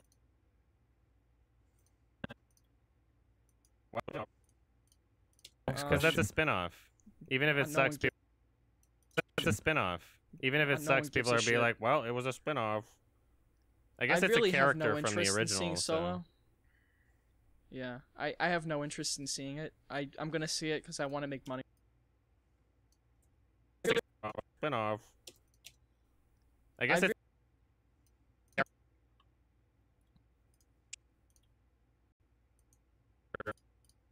Well, it was a spin-off. I guess it's a character from the original, so. Yeah, So. I Just want to go through this again. appetited. All they needed was some encouragement, so they'll be. The internet kind of. Gonna piss someone off, which is part of the reason why I'm just like, Miller solo film, you know? If Disney Yeah. was giving people Mhm. creative control, then why didn't that happen, you know? Like, I feel like the Rian Johnson film was what Disney wanted, mm-hmm, you know? totally. I mean, they had the same issues with Rogue One, where they kept entertaining movie. I've not by myself. I've watched it with other people. Making it for what it is. I mean, To Last Jedi, and now we look back on Empire Strikes Back like it's a classic. Yeah, that's not going to happen does here. he like The Last Jedi? That's not gonna happen. Did he see The Last Jedi? No, he didn't, because he Oh, he has didn't. kids, and he didn't get a chance to when I was talking. Oh, to him. okay. Oh, Oh, well. is that all you, is all we Yeah. have to say about it? Did It's you like the it's like porgs? this discussion is just fizzled out by the end. Like, Yeah, it's the just fuck a is little there to even bickering. say anymore? Yeah. Yeah. I Star feel like everyone Wars. said everything. Yeah. Yeah. Get the women out of my movies. Fuck the Star Wars. Fuck representation. We need them Well, out. Rose, They get out of my Okay, well- movies. there's a difference because Rose was clearly thrown in there because they wanted an Asian character, and Mm-hmm. Yeah. she's a completely useless character. Yeah. She could have just been the hacker, really.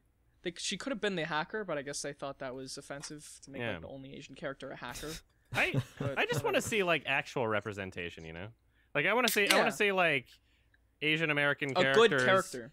in like instead of Tom Cruise in like a Mission Impossible movie, but not Mission Impossible, its own thing, you know? Like I feel like it's Mhm. borderline offensive when you're taking pre-existing properties and it's like, but now we've got the black version. It's like, well, what? Can we not have Yeah. something successful that's its own original concept? You know, like women Ghostbusters sort of thing. Like, it's not the issue that it's women; it's that you're bringing nothing to it other than gender swap or like, oh, different race now. Like, that's the only Yeah. sellable factor, and you're expecting the movie to ride on that and that only, and it's very kind of insulting. You know? It's a marketing gimmick, Yeah. Yeah. and that's offensive to me. Like they're doing that with the Ocean's movie now, Yeah. Ocean's 8, and it's like, oh, we have 8 women, so they're gonna steal jewelry. It's like, what the Oh, fuck? God. That's not cool. Yeah. What's that is What's bad. cool about stealing a diamond necklace? It's pandering to the point where I'm surprised more people aren't offended by it. You know, I'm a gay dude. I wouldn't want gay Ghostbusters, you know? That pandering Yeah. to me, expecting that I'll automatically like it because apparently I can't relate to people who aren't gay or something. You know? Like, Yeah. oh, I didn't relate to these straight characters before, but now, you know? Hollywood, they're a bunch of cowards. They never take any risks. Yeah, I want the gay furry Ghostbusters. Yeah. There was talks of making James Bond a woman, like remaking it with where the next iteration's a woman, and it's like that's a completely different character. Yeah, it just Jane makes no Bond. sense That at all. changes Jane Bond. That's a different character. Jane, there was talks of making Jane. Yeah. Yeah, this conversation went on a little longer than it should. Because we kind of got sidetracked. I guess. Wire's great. It could have been. My review of Describes Spy. every movie. It brings out Is the there going worst to be in an people. insane Star Wars, yeah, everybody. Star Wars. I just Star Wars? James Bond is like the masculine, what every man wants to. I just Ghostbusters. Yeah. I just Star Wars? I just Star Wars? Star Wars, yeah, everybody. Star Wars. It's brings out Is there the going to worst be in an people. insane reaction to Solo? That's the No, next because relate to these straight characters before, but now, you know. Hollywood, they're a bunch of cowards. They never take any risks. Yeah, I want the gay furry Ghostbusters. Yeah. I just Star Wars? Star Wars, yeah, everybody. Star Wars. It's brings out Is the there going to worst be in an people. insane reaction to Solo? That's the No, next because that's a question. spin-off. Even if it No sucks, one people gives are a be shit. like, "Well, it was a spin-off." I guess it's a character from the original, so. Yeah. I have no interest in seeing it. I'm gonna see it because I want to make money off the review I'm gonna make. But like, if I didn't have to make that review, I would not see it. And this isn't like Yeah, I'm not bullshit. gonna see it. I would not Okay. fucking sit in a theater and watch that. Yeah, I'm not even gonna It see it looks just to so- make money. Yeah, it looks so boring. Okay. Speaking of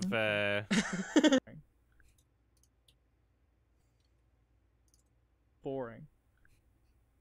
Okay. speaking of Donald Glover, So boring. Okay. Boring.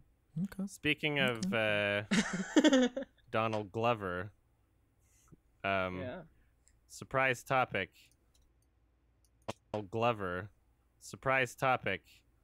What did you think of the This Is America? Surprise topic. What did you think of the This? Surprise topic. What did you think of the This Is America music video? If we're done talking about Star Wars. Yeah, It we're was done. awesome. Yeah, it's Yeah. really good. Star Wars. Yeah, It we're was done. awesome. Yeah, it's Yeah. really good. It was cool. That's that. I like, you know, the way that the internet was. It was awesome. Yeah, it's Yeah. really good. It was cool. That's that. I like, you know, the way that the internet was reacting to it initially. You know, reacting to it initially. You know, like it was you can't open a you can't open a initially you can't open a social media. You can't open a social media page without seeing it. Page without seeing it. Page without seeing it there. I was expecting a lot more from the filmmaking in the music video. And so I watched it, and, you know, the choreography is clever, not insanely impressive, but it has a purpose, which I like. You know, hidden meetings, etc., etc. But I was actually like, you know, hidden meetings, which I like, you know, hidden meetings, etc., etc.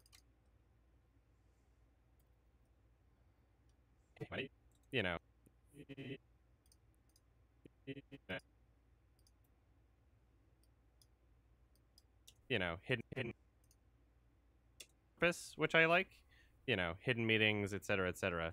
But I was actually kind of taken aback, etc., etc. But I was actually kind of taken aback by how kind of simplistic it was at the same time, which is not necessarily something that makes it bad, but The song's pretty simplistic too, though, isn't it? yeah. Yeah, I think everything kind of fit perfectly in it. Yeah. I had no issues. I just like the memes that have come from it more than Oh, anything. too. racist! Oh yeah, Yeah, there we were need to- articles like, if you're making memes out of this music video, you're racist. And then under that article was 1,000 memes. Well, yeah. It's like it's a Vice article saying, "For the love of God, don't meme the Childish Gambino This Is America music Yeah. video." And it's like, Okay, you understand. First of all, that's incredibly. First of all, yeah. America music video. First of all, that's incredibly. Music video. First of all, that's in music video. First of all, that's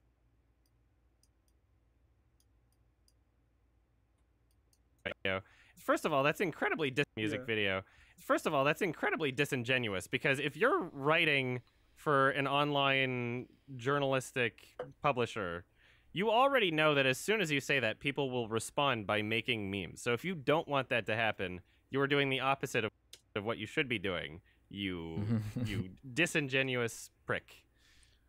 Is that a word? It's junk journalism. Yes, it is. Okay, good. It's junk journalism, and they. Okay. Okay. Good. It's junk journalism, and they clearly just did. Prick. Good. It's junk journalism, and they clearly. Disingenuous prick. Good. It's junk journalism, and they clearly just did that to get more clicks. That's why they did it. Yeah. And what I usually do is ignore it. Yeah. There was an article about how Westworld is the equivalent of manspreading because it's really long and it takes up time you could be spending watching girls or something. What? Like that's literally what the article's saying. What? And I wanted to write like a 7-page essay on it, but I'm just like, nah, it's not even worth it. It'd be exhausting. You gotta ignore shit like that. Yeah. Yeah. The It's horrible. just to fairly yeah.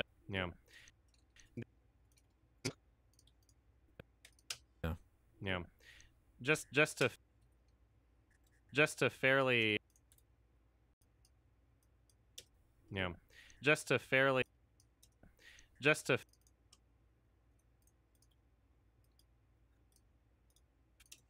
yeah. Just to fairly represent the criticisms against the memes, the argument is that it misses the point. And I can agree with that, but that doesn't mean that it's wrong for doing it, because I feel like when you meme something, like you're just taking an image of, Donald Glover, Childish Gambino, in his pose, shooting somebody in a chair. That exists independently. Like that image exists independently of the music video as soon as it's brought into a new context, right? So you can say like me and then like my haters or whatever. That's, you're not commenting on the music video itself just because you took an image from it and memed it. Like so many memes that exist have still images from movies where like the memes have literally nothing to do with it, like they're independent of each other. And I'd it's say just the meme so is to try good. and It keeps it in the conversation. Yeah, exactly. It keeps it relevant. It keeps people talking about it and going back to it. Exactly. Yeah. So it's like, I'd say the meme is good. It keeps it in the conversation. Yeah, exactly. It keeps it relevant. It keeps people talking about it. Yeah, exactly. It keeps it relevant. It keeps people. Yeah, exactly. It keeps it relevant. It keeps people talking about it and going back to it. Exactly. Yeah. So it's like if you want to share the message of the music video, the memes are actually a good thing because people are going to be on the internet being like, oh, what the hell is this thing that everybody's memeing? And then watch the actual source material. Yeah. I probably wouldn't have been so quick to watch the music video if there weren't all these memes coming out of it. That brings people to be more interested in it. And I don't understand why people can be so, I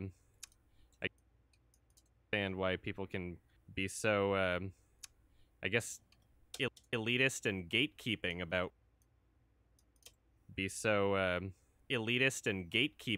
what you can meme, It's so stupid. Because they got clicks. Yeah. Not just the journalists, but you look at the actual article and they brought up all these tweets from different people being like, oh man, all these people just suck so much because they're memeing the music video, and you're supposed to take this whole thing seriously and never take lighthearted approaches to anything. Never take lighthearted approaches to anything in life that has any kind of political message to it that I agree with. Like, okay, fuck off. Yeah. So stupid. The fun police. Yes. Yep.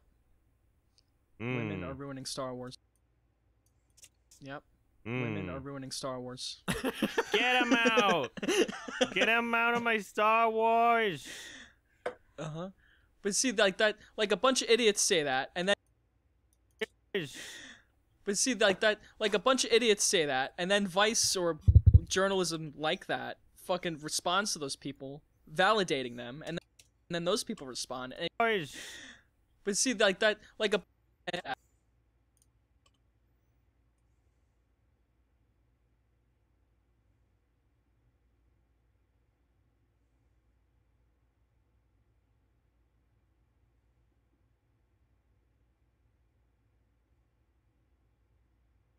I don't know. I like anything that's kind of like mentholy. So like any kind of fruit / menthol.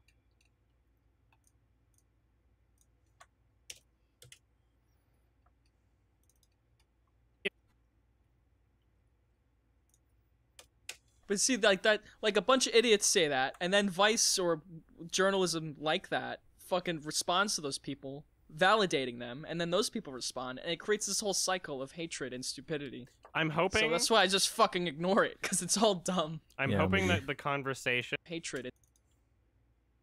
I'm hoping.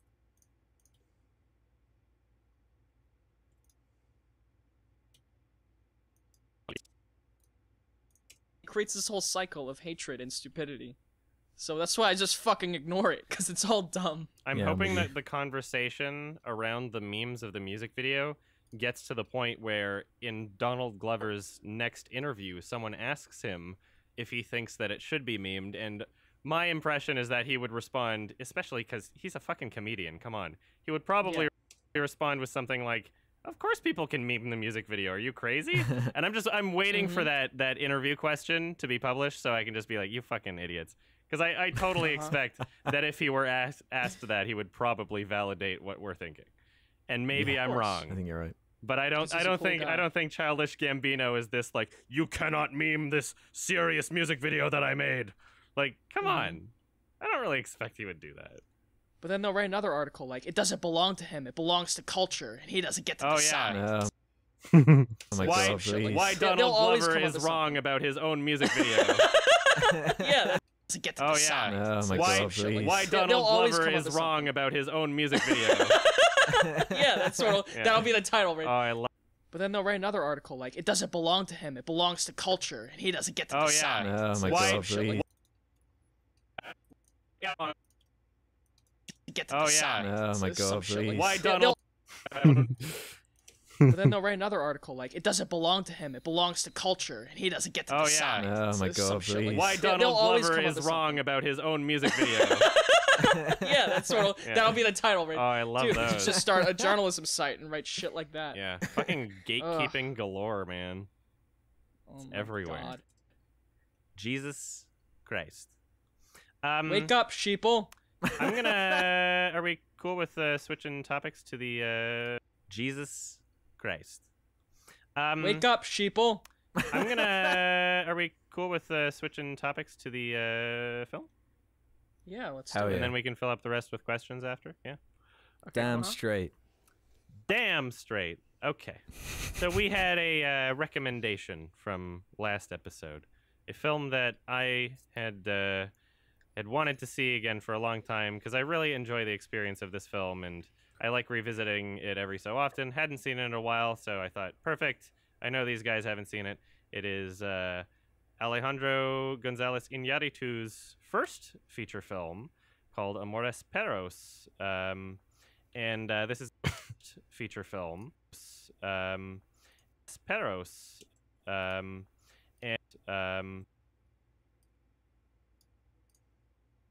Uh-oh. Gotta restart it.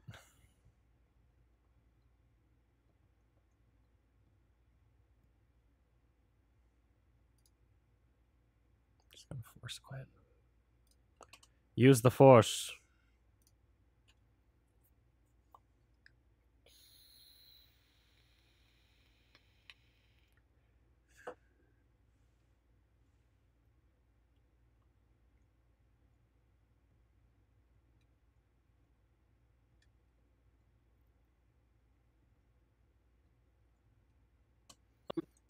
At all.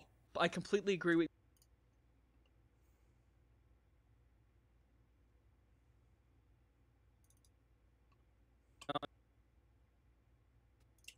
at all. I completely agree with you on, but it belongs to him. It belongs to culture, and he doesn't get to decide. Yeah. And this is called Amores Perros. Esperos, and this is a spoiler discussion. So if you don't want to be spoiled for this movie, which I think is a really great movie, then watch the movie. You know, watch the movie. You know, watch it, and there'll be a watch the movie, and there'll be a spoiler discussion next week for a spoiler discussion next week for a film that will be recommended at the end of this podcast. If you want to skip the discussion, there are timestamps in the comments or description. What'd you guys think? We're else just clicking here. Oh. Straight. It's just clicking his mouse. What'd you guys think of this film? Well, life is a bitch. What'd you guys think of this film? Well, life is a bitch, that's for sure. Yep. I like that the title's a pun. Love's a bitch. Is this like the counter Isle of Dogs movie? Oh, yeah. So Adam, you heard us talk about how much we love dogs. Yes, so I did. A movie where dogs get just fucking brutally murdered and killed and like fight each other. This movie was really hard to watch. Yeah, I was flinching consistently. So you got an experience out of it. Like, I didn't think a movie could make me flinch like that, but I really couldn't look at it sometimes. It was just so horrible. I felt so bad for the dogs. But what is important to note about that, though, is one of my pet peeves is when dogs are used for, like, emotional manipulation. But it doesn't do that. It fits into the scenes, you know, it's relevant to the story. It's not manipulative. It's just part of this world that we're shown. The dog's not just, like, thrown in there like a horror movie or like Terminator 2. You know? The dog's not just... It's just part of this world that we're shown. The dog's not just, like, thrown in there like a horror movie or like Terminator 2, you know? Just so that you can see a dog die. It's like it's a part of the story, Yeah, well, that's the point of the movie. Story, Yeah, well, that... You know? Just so that you can see a dog die. It's like it's a part of the story, Yeah, well, that's the point of the movie, is that all these people take their emotional baggage and kind of put it on their dog, you know? So it totally fits. I mean, I said I flinched, but I would never criticize the movie for that, because it clearly wanted to do that, and it was very effective. I thought this movie was great. Awesome. Yeah, I thought it was awesome. Yeah, I thought it was brilliant. It's very dense is the word I would use. It's just so much going on, you know. It's about so many different elements. Much going on, you know. It's about so many different elements, be it greed, jealousy, hate, love, loss, death. Just like every single thing a human ever can experience is touched upon in this film in some form. And you got different age ranges, and you got different... And you got different age... And you got... Some form. And you got different age ranges, and you got different classes. There's rich people, and there's really poor people, and then there's exploration of the middle class. It's like... Yeah, it's dense is a good word for it. I'm curious, the film's kind of split into three... The film's kind of split into three segments that overlap. What are your overlap? What that overlap? What are your guys' favorite one if you had to pick one of these three segments? That's the thing. These three segments. That's the thing, is that I've seen other movies try this, and usually, like, I think of Place Beyond the Pines, where the first segment is the best one, then and the movie just the other falls two apart, segments, I know, exactly, and I was like, this movie better not do that, and yet all three of the stories were equally brilliant. I mean, they were obviously totally different in their own way, but each story was compelling. and they didn't totally abandon a story once one ended. You see snippets of it throughout, which I also liked. So it kept you, like, the pacing was so perfect. Yeah, I thought it was very, very well done. There was like lots of nice little editing. There was like lots of nice little editing. There was like lots of nice little well done. There was like lots of nice little editing tricks I noticed with the transitions, like that really nicely flowed them, the different stories together. Like there was the one where I think there was a dog fight, and then it cuts to a funeral in another one. You know, so and just it leads in beautifully with things like that. There are just loads of those too. I can't think of them off the top of my head, but the more you look at it, the things like that. There are just loads of those too. I can't think of them off the top of my head, but the more you look at it, the more you find things like that, little details. Yeah, for first feature, it's amazing. Oh, it's yeah. 2.5 hours long. Could you, and it's so much. Imagine this being...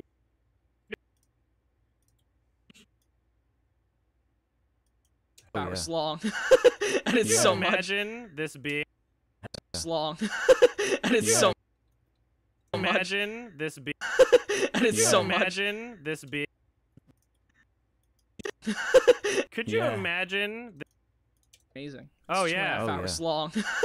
Could you imagine this being your first fucking movie? Like, he had 2 shorts before this. This is his first movie. This is his first feature-length film. Very ambitious, yeah. It's insane. Yeah. It's insane. Yeah, He's a crazy director. Mm-hmm. And, like, I was reading a crazy director. Mm-hmm. And, like, he was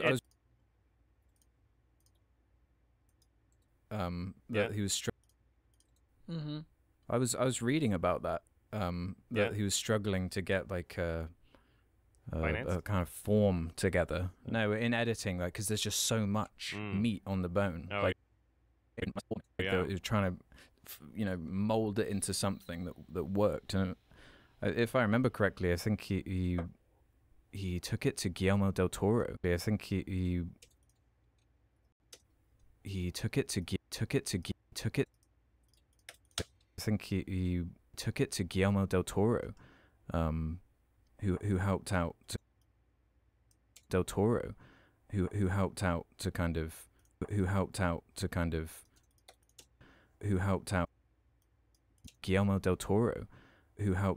kind of trim some of it and advise to get in, because I think Guillermo was like originally, this is good, but I think with some trimming this could be like a masterpiece.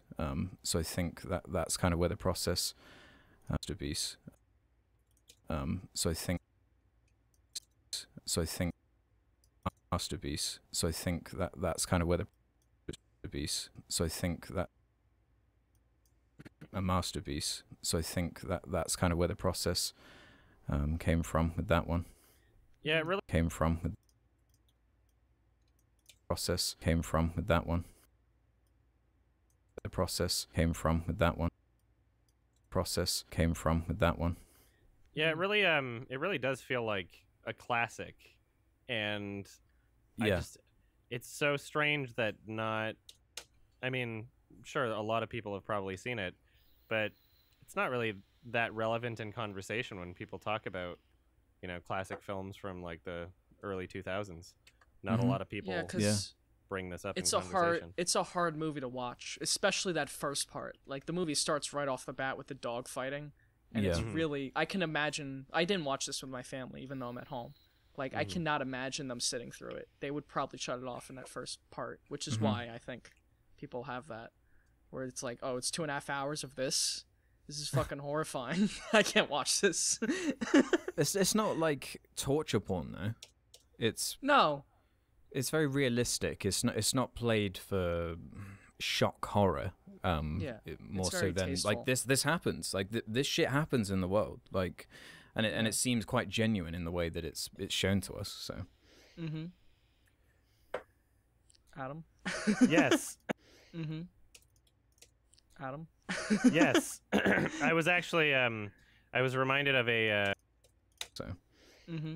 I was reminded of a website called doesthedogdie.com. Mm-hmm. I was reminded of a website called doesthedogdie.com, and this this movie's on it, and it says yes. Oh. Yeah. There's that it does really affect people emotionally. There's that it does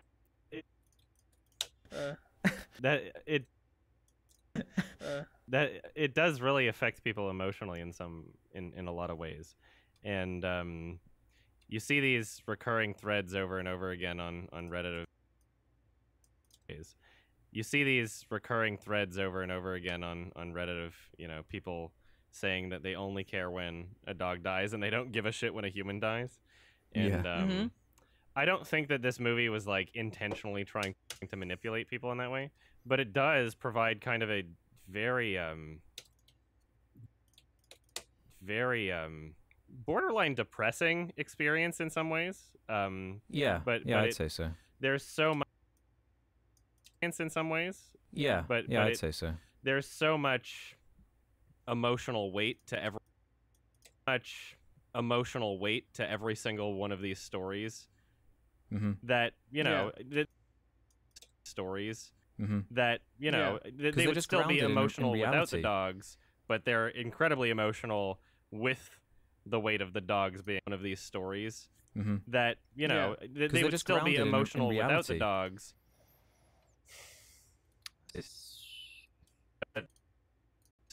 Stories that, you know, they would still be emotional without the dogs, but they're incredibly emotional with the weight of the dogs being in the film.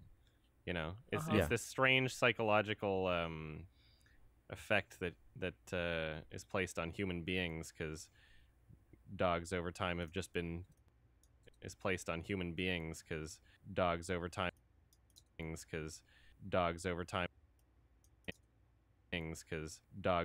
have just been bred to be cute. Exactly. Yeah. That, and we're not as conditioned to violence against dogs in movies. In movies, like I think every movie has one guy getting shot at this point. So we're just like, yeah, whatever. But a dog, never, dude. That scene towards the end with the old guy. Dog, never, dude. Never, dude. That scene towards the end with the old guy where he like adopts the fighter dog unknowingly, and then he comes home. That was the one that got me.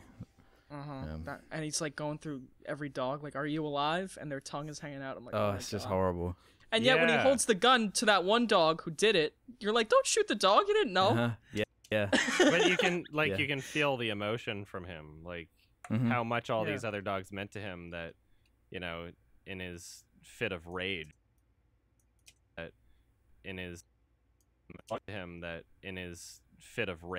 he might do something like that. I do actually have a favorite segment, and it would be like that. I do actually have a favorite segment, and it would be the homeless hitman segment. So I really enjoyed that one so much. I love it's a great segment to end. I really enjoyed that one so much. It's a great that one so much. It's a great that one so much. It's a great segment to end the film on for me.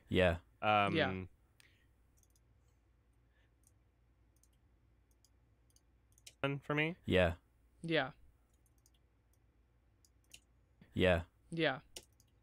Because everything kind of like crescendos in a way, and the soundtrack. Everything kind of like crescendos in a way, and the soundtrack especially. I like the like that guitar theme. Like, I'm not gonna try to recreate it right now, but as the homeless hitman is walking towards the camera on the street with his like cart and all the fucking dogs around him, and you hear the same theme again, but now it has like a really cool beat to it.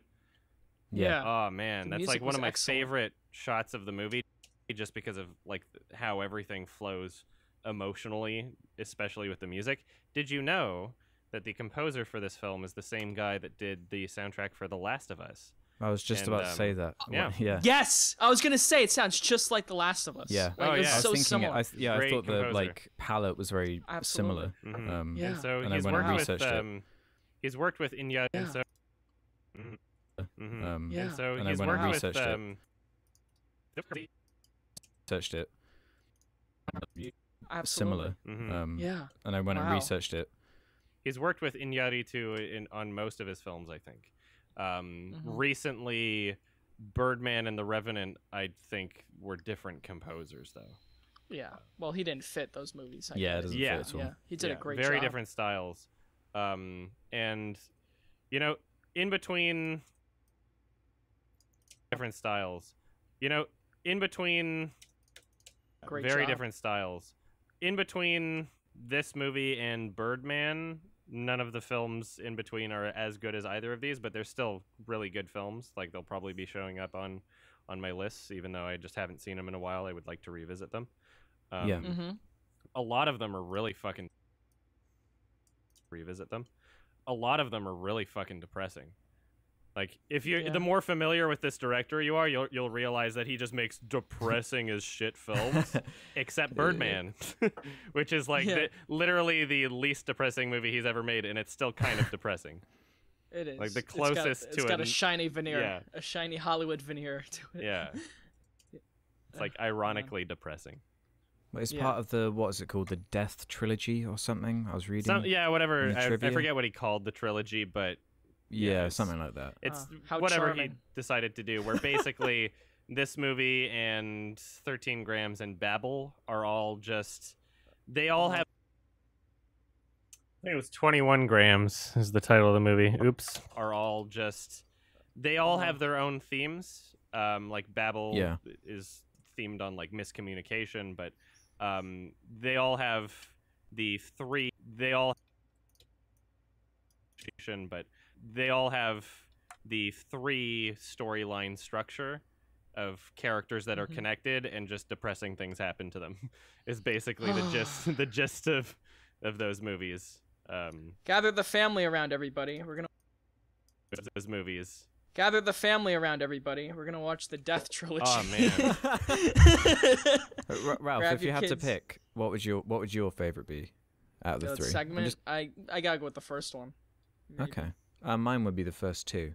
I was just curious to see because I think the weaker one is the second one. Purely because of the one thing that I don't know if you guys can explain to me is that the dog under the floorboards. Like how long was it under there? I found it a little strange how they like they 2 or weren't 3 days. like doing more to get it or something. I don't know. There's just something about that was kind of strange to me. You know, like they just because went the to husband sleep. didn't give a.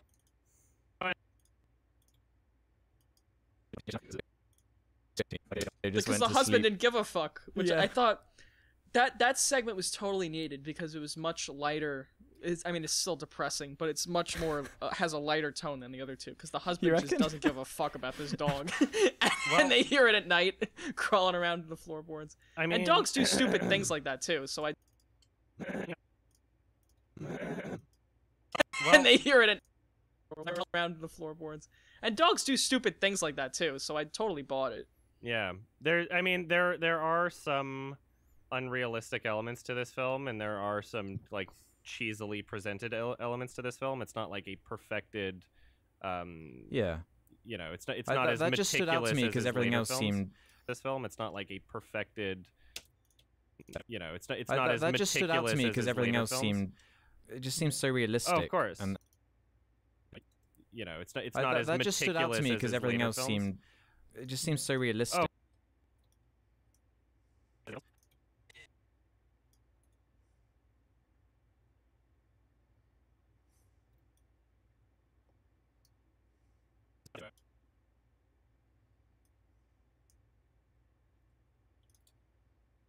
This as his later films.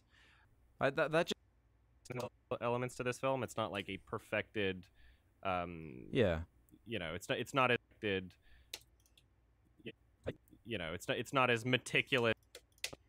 Not like a perfected. You know, it's not as meticulous as his later films. That just stood out. That just later films. That just stood out to me because everything else seemed. It just seems so realistic. Oh, of course. And something like that happening. I agree with you there. course. And something like that happening. I agree with you there. Just a bit. That's probably the weakest. Just a bit. I agree with you there. It just seems so realistic. Oh, of course. And something like that happening kind of pulled me out just a bit. I agree with you there. That's probably the. That's probably. I agree with you there. That's probably the weakest segment for me as well. But in a way, I found it to be kind of more of like a symbolic set piece rather symbolic set piece. Symbolic set piece. Symbolic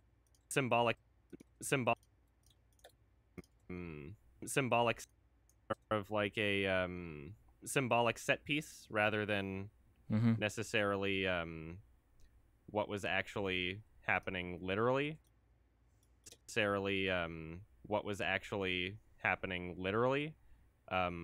It almost felt as though it almost felt as though the tone of the second segment took on kind of a like supernatural approach in a sense, where it turned into this like almost weird suspense kind of horror vibe to it, and in a sense,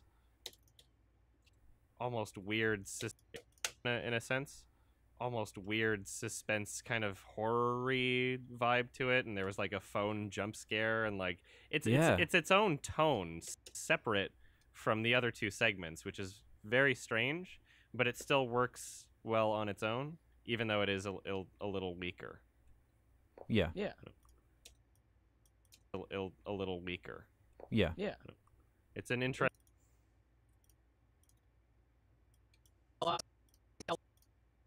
Yeah. It's an interesting story. It's an interesting story. The shooting style. Yeah. It was definitely much more steady and, you know, a lot more wide shots in that segment. God, what was I gonna say? Yeah, whatever. But yeah, it's more like more wide shots in that segment. But yeah, it's more like, I mean, like the dog in the situation is almost a way to bring out the troubles in the character is almost a way to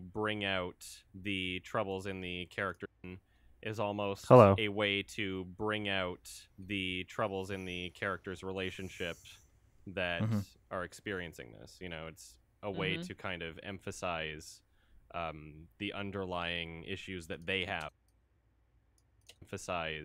The underlying issues that they have towards each other in a way. Yeah. Towards each other in a way. Yeah. Definitely. Yeah. I mean, the movie definitely has realistic elements in it, but there are things like that where I'm like, where are the police? Are there police in this fucking world? It's I don't Mexico. Think I saw one police officer. Yeah, I think Mexico has some police officers in it. I think if there's a giant car crash in the intersection or if someone gets shot, fucking police will show up. Whatever. Yeah. Those are little things I was like, fine. What do you guys think the I was like, fine. What do you guys think it didn't bother me.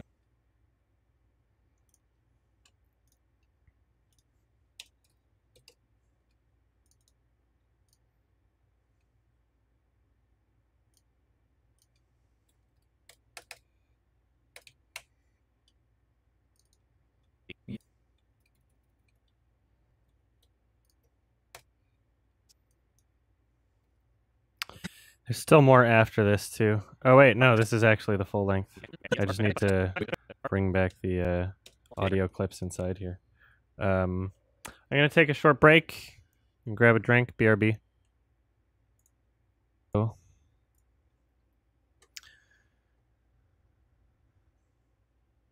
What do you guys think the mirror thing is all about? Mirror? Did you notice that? What? Lots of mirrors. Like, there are loads of shots of mirrors in the movie. Did you not notice? I just kept noticing it. Yeah, there's that really cool one in the bathroom where where it's shot with there's a reflection in the mirror. Yeah, you're right. There and are it spins over. Scenes. If you watch it again, look out for mirrors. Like it's just this continuous theme. Like it's in it a bunch. Yeah. I just wasn't thinking about that. Yeah. Yeah, there's looking away because all the dogs getting killed. Theme like it's like in it a bunch. Yeah. I just wasn't thinking about that. Yeah. Yeah, there's looking away because all the dogs getting killed. There's definitely like a there's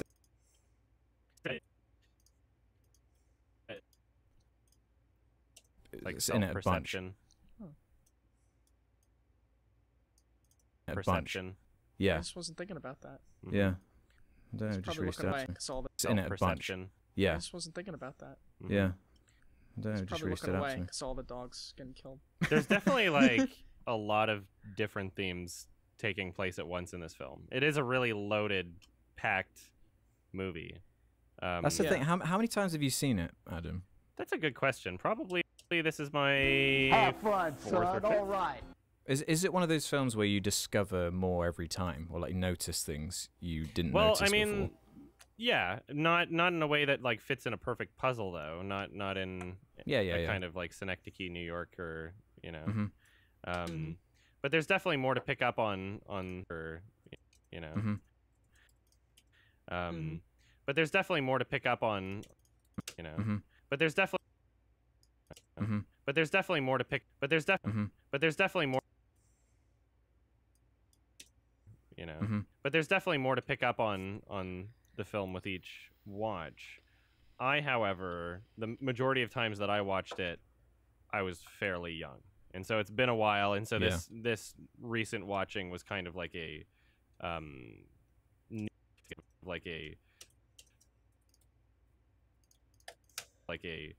new experience. And a lot of what I wound up noticing on this watch were some of the elements that I did find kind of like kind of cheesy, that didn't really bother me as much before, and then also like the thematic elements that I just didn't really give much attention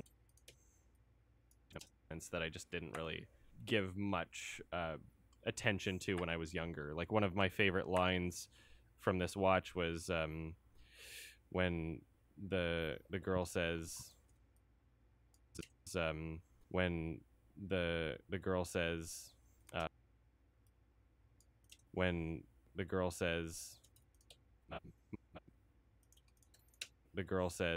my aunt says to make God laugh, tell him your plans. And I think that is kind of just a nice line to fit with what happens to the characters in this film, you know, is kind of a theme for the characters. And there's several different themes going on at once in this film. Yeah. I liked how the I liked how the in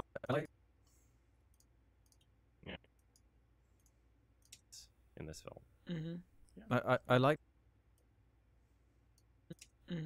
I liked how the non-linearity of it all wasn't over-explained. You know, it's easy to shove. Wasn't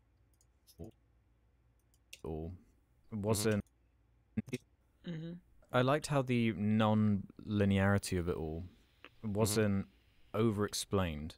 You know, it's easy to shove text all over the screen and over-explain everything and treat the audience like idiots, but it does trust you to be able to follow what's going on and link everything together and notice when something's in the past or the future or present and whatnot. I appreciate that. The most important ones are like before. And whatnot. I appreciate that. The most important ones are like before the car crash.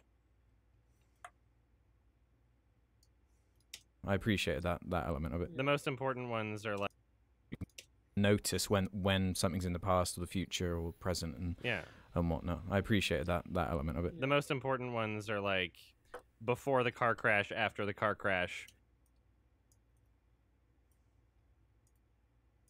Like before the car crash, or like before the car crash, after the car crash.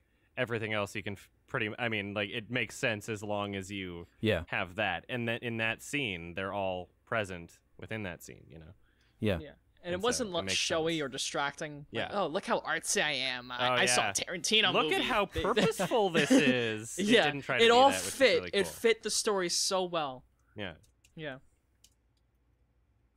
Yeah. Yeah. I'm glad you guys enjoyed it. I really so well. Yeah. I'm glad you guys enjoyed it. I really all the acting was terrific too. I don't think we mentioned that, but every performance is fucking great. There's a lot of details in this movie in terms of how it's presented. Like they have the, you know, the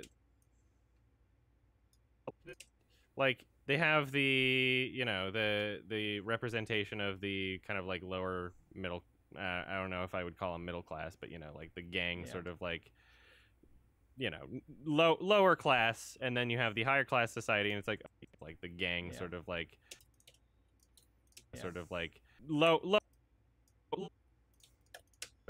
lower class, and sort of like lower class, and then you have the lower class, sort of like lower class, and then you have the higher class society, and it's like, okay, well, yeah, this is being represented in a way where, you know, I can believe that these are kind of elite celebrity people. And then the homeless man, and you look at, like, you can see certain shots of like his hands where you can tell how long his fingernails are and how much dirt is underneath them, where it's just like you barely see movies where you'll have an actor like grow out their nails and like get them all grimy and dirty and then show it. Like it's very nice, important details that they're like, okay, this is exactly how someone who's basically homeless would look, and they captured it. You know, when it makes his change at the end more meaningful, because there's so many films where like they cast a big actor in a role and something happens to them and they're supposed to look disheveled, but they're still, at the end of the day, still like Ryan Gosling or whatever. Yeah, exactly. They didn't stop looking like Ryan Gosling. Give him a little stubble.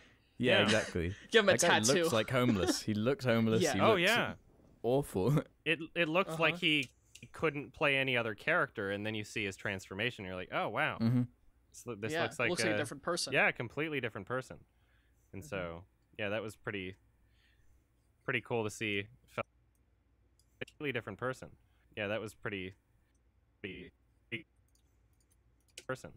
cool to see. Felt a lot more purposeful without it being really forced. Felt a lot more a completely different person. Felt a lot more purposeful without it being really forced. Effective filmmaking. Yes. It was interesting to see being really forced. Effective filmmaking. Without it being really forced. Effective filmmaking. Yes. It was interesting to see, because I've only seen Birdman and Revenant before this. It was interesting to see a movie from this guy that's like the exact opposite as the style in those movies, where everything's very steady and the shots are very long, and everything's very quick cut, lots of handheld, lots of jumping around from here to here to here. I thought all that was different. It was cool to see how far this guy has grown. Yeah. This movie was a lot more, a lot less subtle. This movie was a lot more. It was a lot more, a lot less. This movie was a lot less. This movie was a lot less. This movie was a lot less subtle. This movie was a lot less subtle, and movie was a lot less. This movie was a lot less subtle in terms of. Movie was a lot less subtle in terms of, you know, the plot and understanding it. I mean, sure, there's a lot of plot and understand the plot.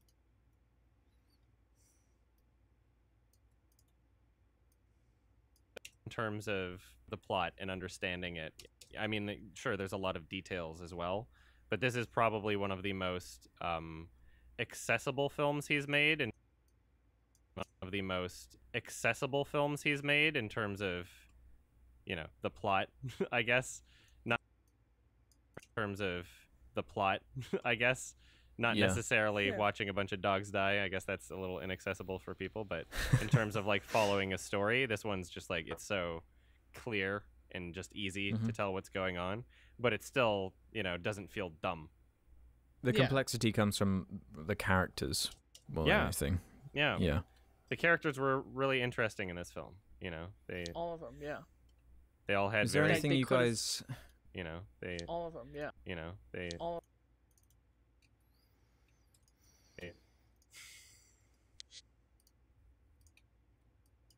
All of them. The characters were really interesting in this film. All of them. Really interesting in this film. All of them. Yeah. They all had. Is there anything? Yeah.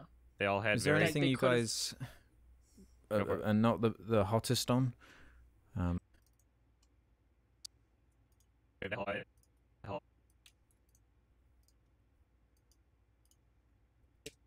Yeah. Is there anything? Yeah. Is there anything you guys are not the hottest? Is are not the hottest on? There's only one minor thing I kind of noticed, which might be different if I watch it again. But I found the sound design of the section where the lady's driving in the car right before she crashes to be really. It was really strange. Like it was really bare. Do tell. There was. She was supposed to be driving in the car, and they keep cutting from inside the. Do tell. There was. She was supposed to be driving. Do tell. She was supposed to be driving in the car, and they keep cutting from inside the car where she's playing something out the radio, and then outside the car. And I was just outside the car. Outside the car, and I was watching it with headphones on. Outside the car.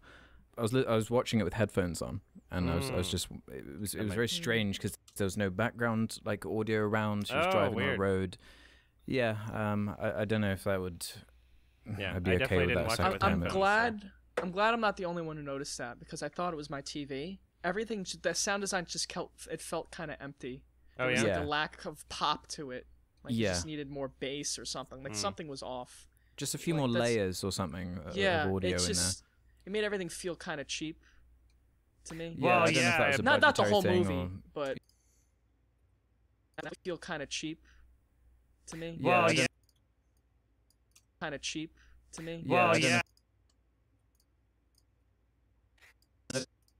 everything feel kind of cheap to me. Yeah, I don't know if that was a not the whole thing movie, but like I would have loved to hear some ambient, just the sounds of the city, even if they're inside, just to add to the environment some more. I want to know what the budget of this film was. I want to know if that's public. It was only a couple million, I think. Yeah. I looked at it earlier. It's like how much post did it have? Yeah, $2 million USD. Apparently. Yeah, 2 million. Wow. But like for that stuff, all you have to do is just leave a microphone on in the location you're filming on for like a little bit. So I don't understand why they didn't do that. Well, that's why I was wondering if it was actually an intentional thing that I like missed or something. If it is an intentional thing, I don't. Yeah, I don't get it either. Yeah. Yeah. Yeah. Yeah, I mean, on a first feature, you're less likely to. Yeah, I don't get it either. Yeah. Yeah, I mean, on a first feature, you're less like. Yeah, I mean, on a first feature, you're less likely to have every detail down, and so I don't know how much of this he was actually overseeing himself, or how much was just outsourced. You know, like the sound design to another company or individual. So, yeah, he's definitely improved over the years. That's for sure. Like the sound is also, he's definitely improved over the years. That's for sure. So, he's definitely improved over the years. That's for sure. Like the sound design in Revenant and Birdman, much improved. Yeah. Except in the Revenant, there's that weird part where like the voice is out of sync for some reason. But anyway, yeah. I mean, there's always gonna be stuff like that. I forgave it, but it was a thing I noticed, and I'm glad I'm not the only one who noticed how empty the sound felt in a lot of stuff. Yeah. Felt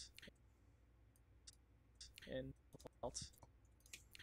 a lot. Yeah. The only issues I really have.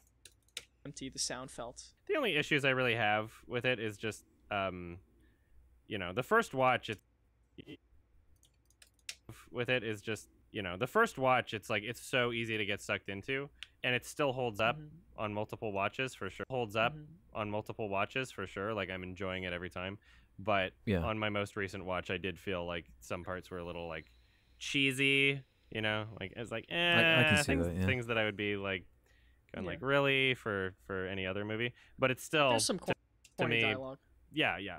But the benefits of this movie outweigh the flaws by a lot, and definitely. Considering, you know, it feels like a classic film from the year 2000, and it's on the IMDb top 250. So apparently other people agree. Really? Although that list is not exactly the most credible thing anymore. Avengers: Infinity War is on there. I think. Let's see. What is it? Number Black one Panther's now? number 2. Get Out's number 1. Yeah. Get Out's number 1. Get Out's number 1. I have no idea. Oh yeah, Avengers: Infinity War, number 15, best movie of all time. I'm not even kidding. Wow. Okay. Yeah, well, they need to have a better. War, but... They need to have a better system so that like new movies that a lot of people are voting on don't just get artificially inflated. You know. Artificially inflated. You know. Yeah. Well, Love on a Leash has a 10 out of 10, so it should be in the top 250. But no, you need a certain amount of ratings. Well, it has 4,000 ratings. Amount of ratings. Well, it has 4,000 ratings. Isn't that I think enough? you need more. I think you have to get over 20,000. 100K, don't you? Come on, dude. Like 4,000 ratings, 10 out of 10. I'd put that in the top 250. I still need to see it. Yeah, you should. I would love to watch that movie. Another great dog movie. It's very similar to this. Yeah. I think it has a lot of similar themes, actually.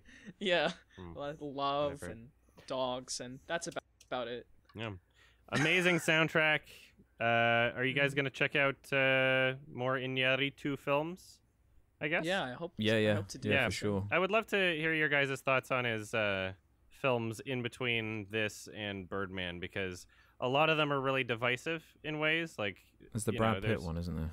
Yeah, and I still love that film from memory. Like I haven't watched it in a while also. Yeah. But there are parts also. Yeah. But there are parts to his Yeah. while also. Yeah. There are parts to his films that, like, I guess seeing a lot of them in succession, they start to feel like almost overdramatic. Overdramatic in a sense, you know, where it almost just dramatic in a sense, where it almost just feels like the priorities of the film are the conflict in a sense. But anyway, I'll have to see it again. But yeah, there's a lot of cool themes that I love in Babel for sure, and Beautiful is awesome, depressing as shit movie, and anyway. Highly recommend at least checking them out just to see what they're like for yourself.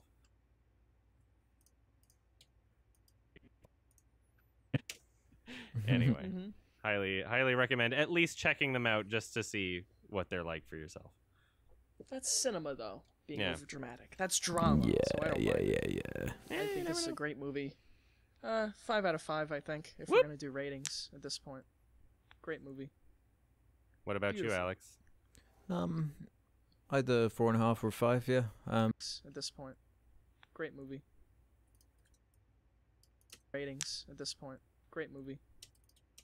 What about you, Alex? Great movie. What about you, Alex? Either 4.5. You, Alex? Either 4.5 or 5. Yeah. All my complaints are basically nitpicks or just small little things. The overall picture is extremely solid. It's definitely not for everyone, especially for people who love dogs. But you know, there's that type of. But you know, dogs. But you know, there's that type of person who can't deal with it. Who love dogs. But you know, there's that type of person who can't deal with it.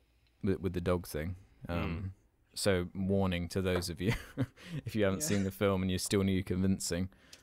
Don't watch. Still need convincing. Don't watch. Convincing. Don't watch this. Convincing. Don't watch this movie with the dog in the room. Still need convincing. Don't watch this movie with the dog in the room. Yeah. Because there's a lot of like dogs making sounds, and my dog kept looking like, "What's going on?" Yeah, wow. I didn't even think Jumped about on my that. lap while I was watching it. Oh no. Aw, Well, I'm sorry for traumatizing your dogs. it's okay. I apologize. You forgot about it. Yeah, I would give this. I give this. Yeah, I would give this. Yeah, I would give this. Yeah, I would.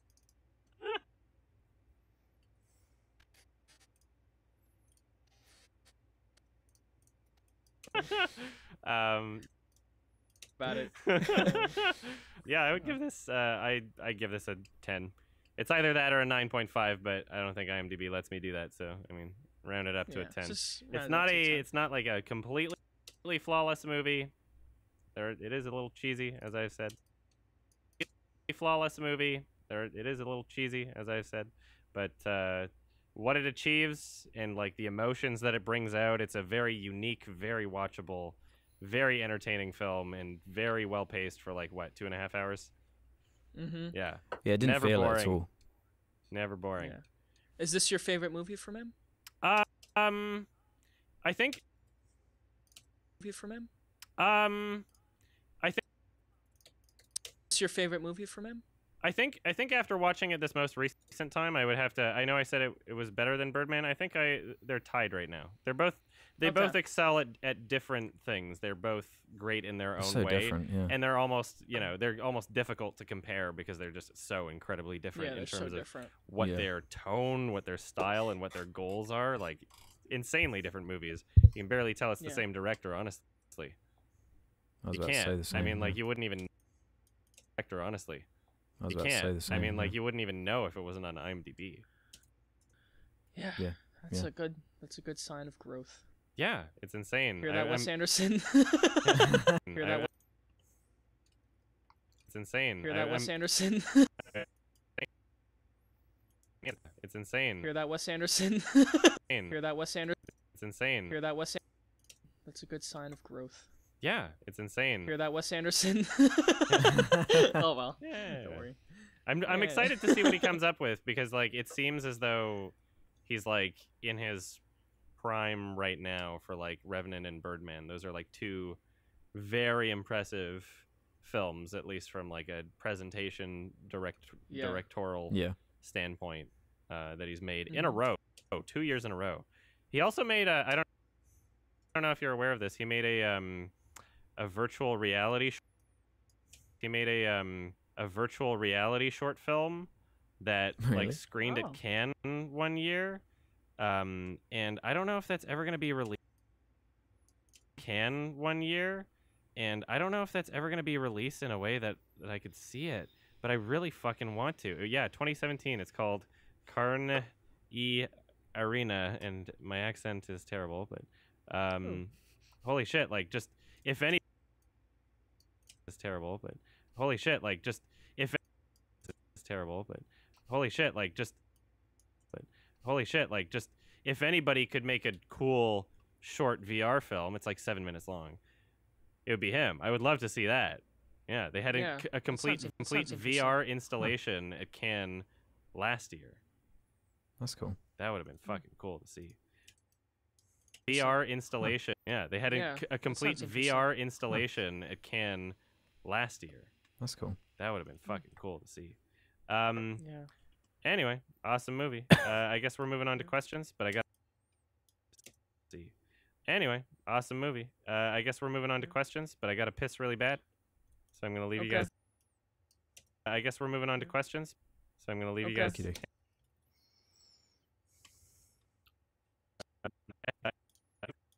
Anyway, awesome movie.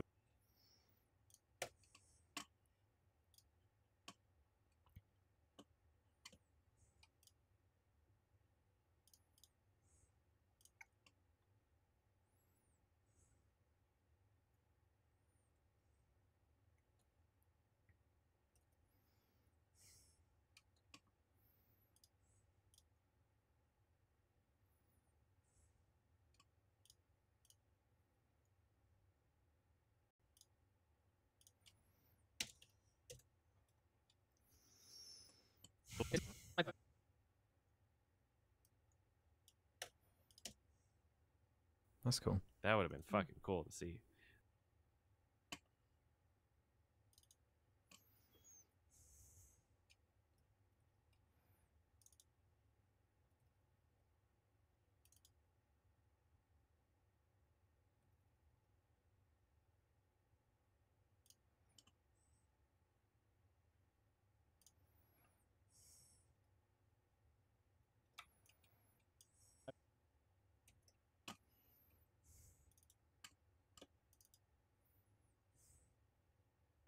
Yeah, I mean, like, you wouldn't even know if it wasn't on IMDb.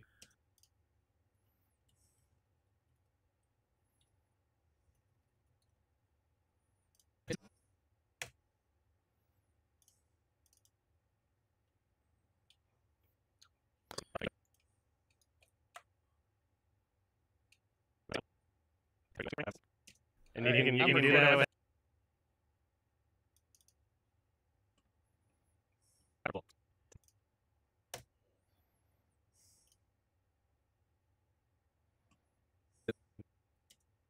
So I'm going to leave you guys. Let's pull them. In your opinion. Oh. Yeah? Where are these questions from? Some questions. Where did these questions come? What are these questions? All right. The discussion can. What are these questions that we have from people? Let's pull them up. Oh, I got.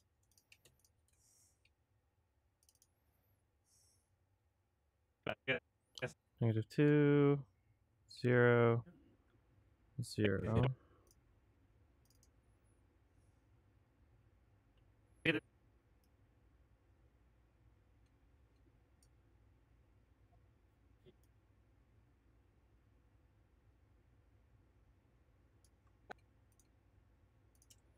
I guess we're moving on to questions. Let's pull them up. Oh, I got.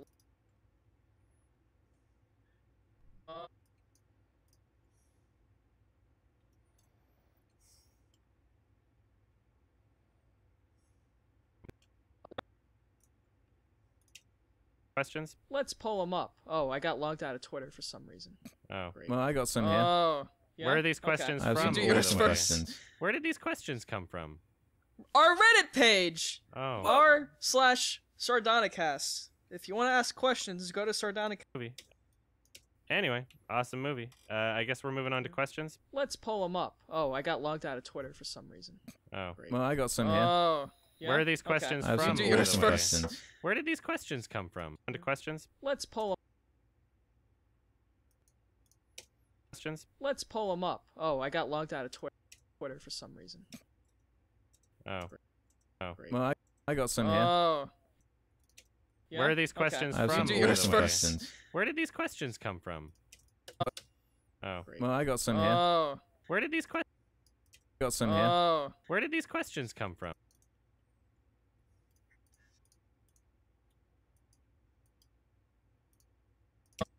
Oh. Where did these questions come from? Our Reddit page. Oh. r/Sardonicast. If you want to ask questions, go to Sardonicast Reddit, and we'll look at them. I'm happy about how enthusiastic you are mentioning I'm the Reddit. so fucking pumped. Gosh, where did all this excitement come from? I don't know. These questions must be pretty damn good. Did you snort that's how some good they are. cocaine? Yeah! Whoa! All right. Great impression. Shall All right. Alright. Great impression. Shall Alright. Great impression. Shall I pull one out? Shall I pull one out of the hat? Yeah. Yeah, go ahead. We got one here from Mediocre Cartoonist, who asks, what is, in your opinion, the best action scene ever? I'll start. Go So ahead. there's 3 action scenes in the film. Best action scene ever. Go ahead. So there's 3 action scenes in the film, Children of Men. And all 3 of them are fucking awesome. Yeah. Yeah. And each one is like almost as good as the last. Like sometimes they're better. The first action scene it's all one take in a car, and they're being chased. That was amazing. And Yeah, it's incredible. And when you look at the behind the scenes of how they did it, it's like they rigged the whole car to the seats to go down when the camera goes over it. Oh, that's awesome. It's really so much impressive. Coordination in that film. Yeah. Amazing And then cinematography. there's like this giant rig on top of the car. It's so cool. And then you got the last action scene, which is one take as Clive Owen's running through the apocalypse, and there's like a tank fucking shooting buildings, and you're like, oh my god, how did you coordinate all this? It's amazing. So yeah, I have to go with those. And Mad Max Fury Road, the entire movie, is the second best action scene. All right, Alex, do you have one? Is just saying the raid like a cheat? Like No, the raid 2? Go for it. Raid has some awesome ones. Say it, The boy. raid 2, I think especially, is Some amazing. great scenes. I also one. like the corridor fight in Old Boy. Especially. I also like the corridor fight in Old Boy. Fuck! yeah. That was my answer. Why did you pick 2? Oh really? Oh well. LOL. I have one more too. There's a bunch we can go through. I like the Helm's Deep battle, if that counts as like an action Oh, yeah. sequence, just for the classic. insane scale of it. I think that was really impressive. Yeah, I really that scene in Old Boy. That scene in Old Boy is very incredibly. I think that was really impressive. That scene. That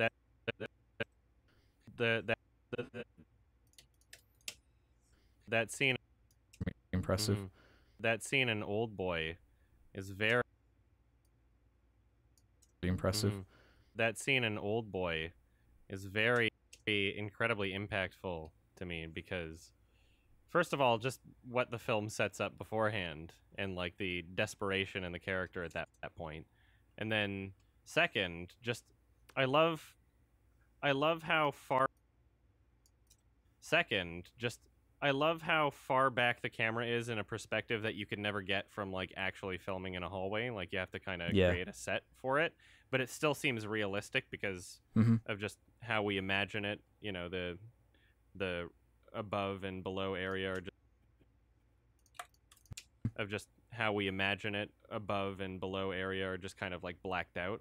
And then on top of that, all of the choreography that went into it is just it's one of few fight scenes where it's like, okay, this is believable, because every other location that you get for a fight scene, it's like, okay, well, there's so many opportunities where all these henchmen can come at this guy at once from like 4 different angles, but in a hallway it's more believable because there's only 2 angles to work with, and you see the henchmen, or whatever you want to call them, like all these guys that he's fighting, the ones that aren't attacking yet, you can see this like confused and almost like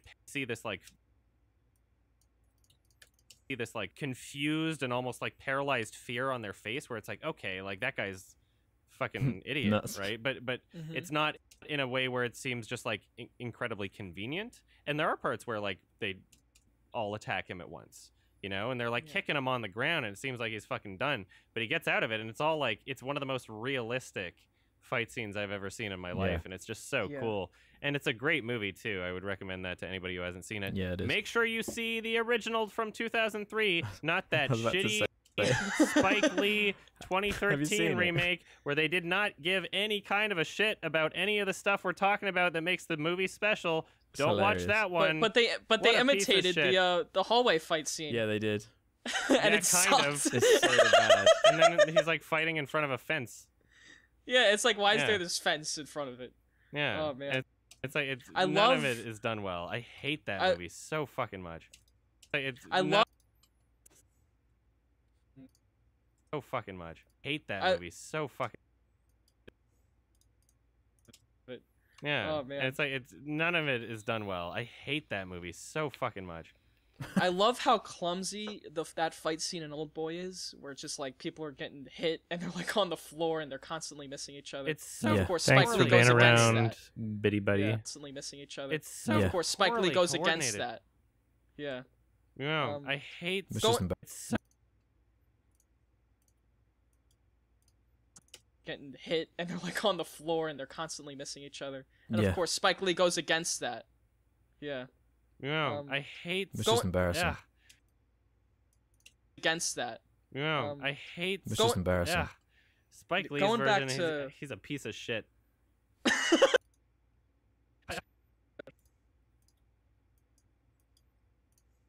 Or Spike Lee goes against that. No, I hate. It's just embarrassing. Yeah. Spike Lee's version, he's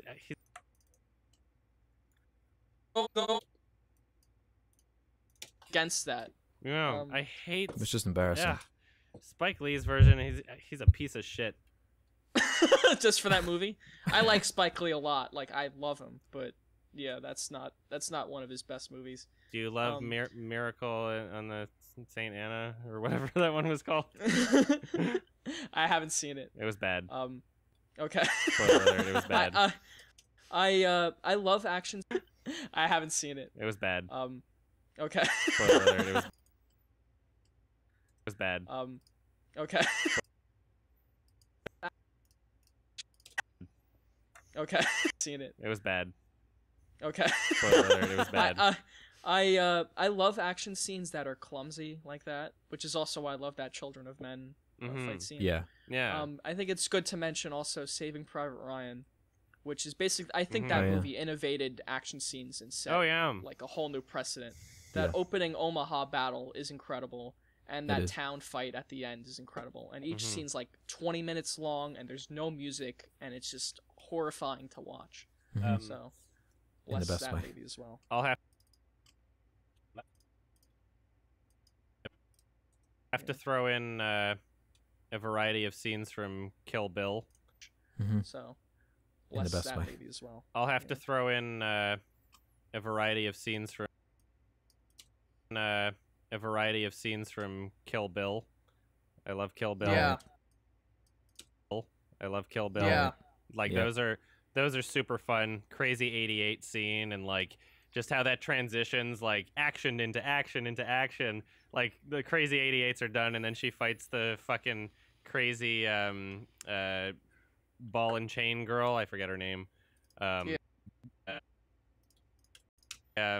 Ball and chain girl. I forget her name. And then like that's not even before Oren Ishii. You know? Forget her name. And then like that's not even before Oren Ishii. You know, like there's so much. Forget her name. Before Oren Ishii. You know, like there's so much in that fucking movie. Even the fight scene between Uma Thurman and Vivica A. Fox is just awesome, and it's a short one at the beginning of the movie. Like some of the best fight scenes are in Kill Bill. I love that movie for a variety of reasons. Great campy action. Great campy action. I love movies that have like there's this big build up to this giant action set piece rather than having a few little ones. Kill Bill has that little one at the beginning, but the rest of the movie is just a build up to this epic fucking scene. What about the that's at the end? The like prison transfer in The Dark Knight. Oh, that's a great one too. I was thinking about that. Some of the editing's a little weird, but it doesn't really bother me because the sound design is so good. Yeah. Oh yeah, I'm trying to look through other ones. Another one I can shout out is the intro, Casino Royale.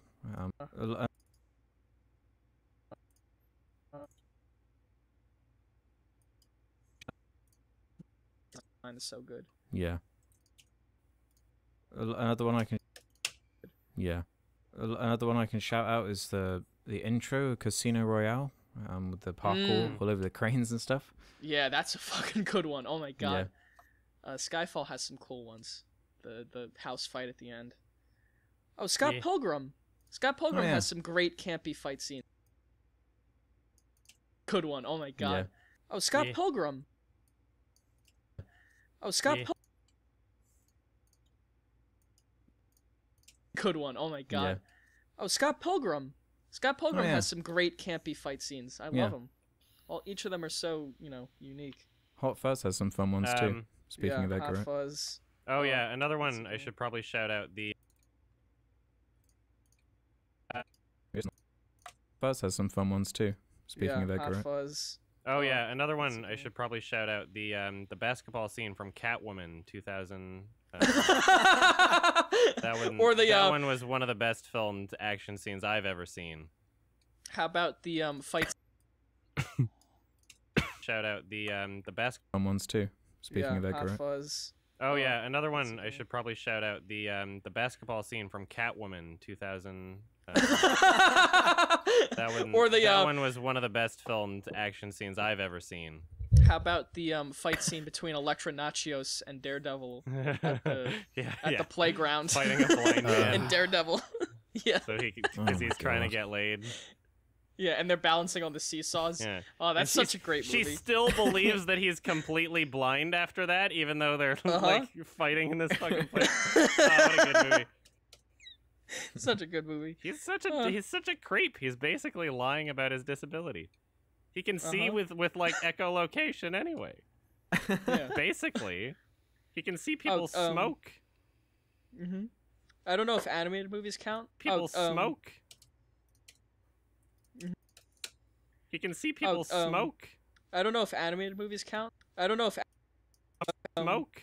I don't know if animated movies count, but these the fight scenes in The Incredibles are pretty fucking cool too. I mean, I know it's animated, so it's not as cool, but just it's pretty cool. Yeah, it's well choreographed. They're well cool, but just it's pretty cool. Yeah, it's well choreographed. They're well choreographed and animated. All right, I think that's enough. Yeah, that's late. We listed quite a few. Okay. Alex, you got those questions? I have one here from the Movie Bagel. I have one here from Alex, you got those questions? Listed quite a few.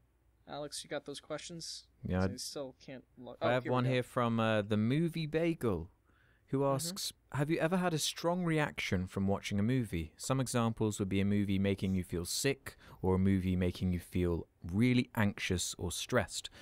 I have quite a good one to start us off. I think someone actually replied to this question in the Reddit with the same answer, but mine would be Nocturnal Animals.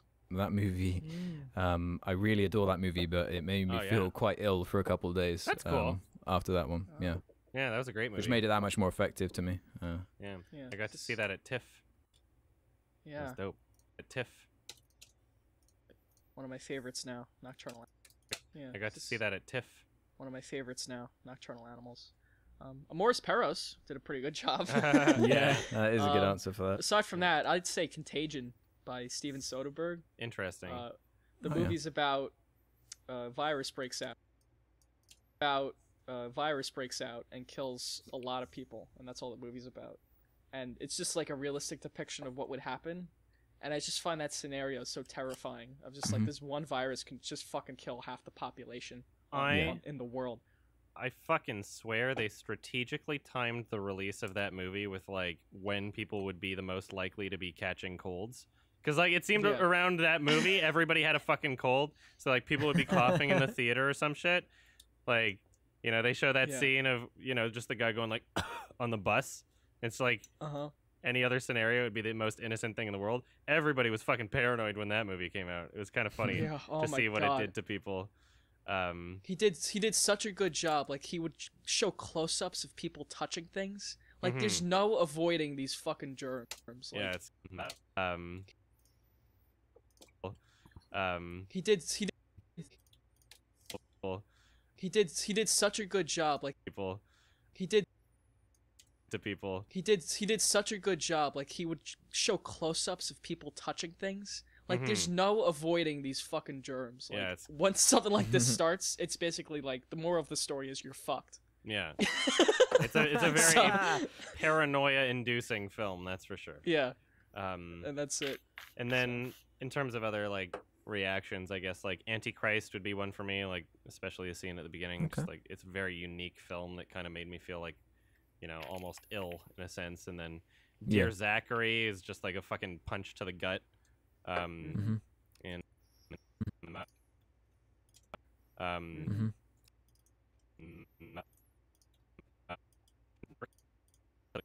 gut punch to the gut. And yeah, there's, I mean, punch to the gut.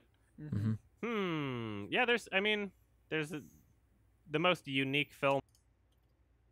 Yeah, there's, I mean,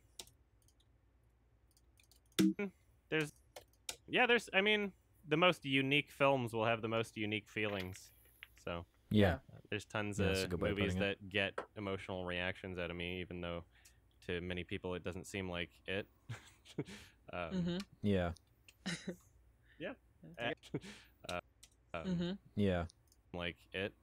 That's After it. Earth. I guess that's After it. Earth is a like it. I guess that's After it. Earth is a great one.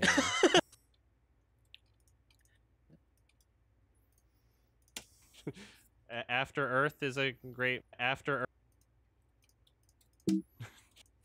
it. After Earth is a great one. Well, if you're gonna go through bad movies, there's a lot of great bad movies that evoke strong reactions out of you. The Last Airbender. Yeah, that's a pretty strong reaction. I cried. Is sleeping a strong reaction? Because all the DC movies, they made me fall asleep. Yeah, I think that counts. Yeah. Okay. Yeah, Fall asleep. yeah, I think that counts. Yeah. Okay. Yeah, totally. Did I ever tell you that I fell asleep in the film titled Awake? And I realized how funny it was when I woke up. No, it wasn't intentional. It was just so boring. It had Jessica Alba and then Hayden Christensen. It was really bad, and I legitimately fell asleep in that movie. And I woke up and I started laughing. Isn't she in a coma, or someone's in a coma in that Yeah, movie? And they could hear everything. It's a horror-ish that. kind of movie, and it's like, oh, she has locked-in syndrome, and the anesthetics aren't working. But then it takes it so much further than just being a simple concept, and there's this whole dumb fucking like, oh, but secretly it's all part of a conspiracy thing in it. And I was like, oh fuck, I fell asleep. Okay. Yeah, Interesting. it was really boring. I bet it sounds fucking boring. Yeah. Are we done with that one? Yeah, I We guess got one so. more question here. All right, this one's from Hanky Chan. My boy. Your boy? You know Hanky Chan? Hanky Chan is a poster on my subreddit, and I think a patron of mine also. And the username comes from my director, my favorite director, Michelle Haneke, and it's from my director, my favorite director. Name comes from my favorite director, Michelle Haneke, and I have called him Hanky Chan before for some reason. So Okay. Well, you have been noticed by the gods, Hanky Chan. yes. So he just asked, "What's your favorite video game?" Simple. We've never said our favorite video game.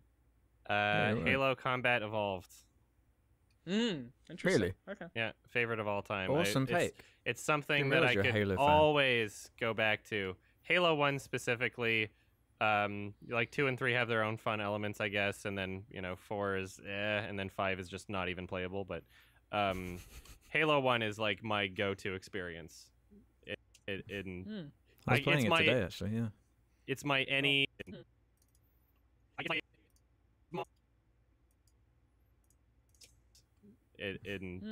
was playing. Go-to experience. I was playing it today, actually. Yeah. It's my anytime, any feeling kind of game. I'll always go back to it. I'll always want to do like the original multiplayer and co-op and Halo. The anniversary collection, or not the collection, the anniversary edition on the 360. I think that's the only like full game that I've ever gotten 100% achievements on. And I'm trying to do that on the Master Chief collection right now. Yeah. I've been trying for a while, and it's very tedious, especially because of how broken the game is and how achievements don't work sometimes. But I love the original Halo to death.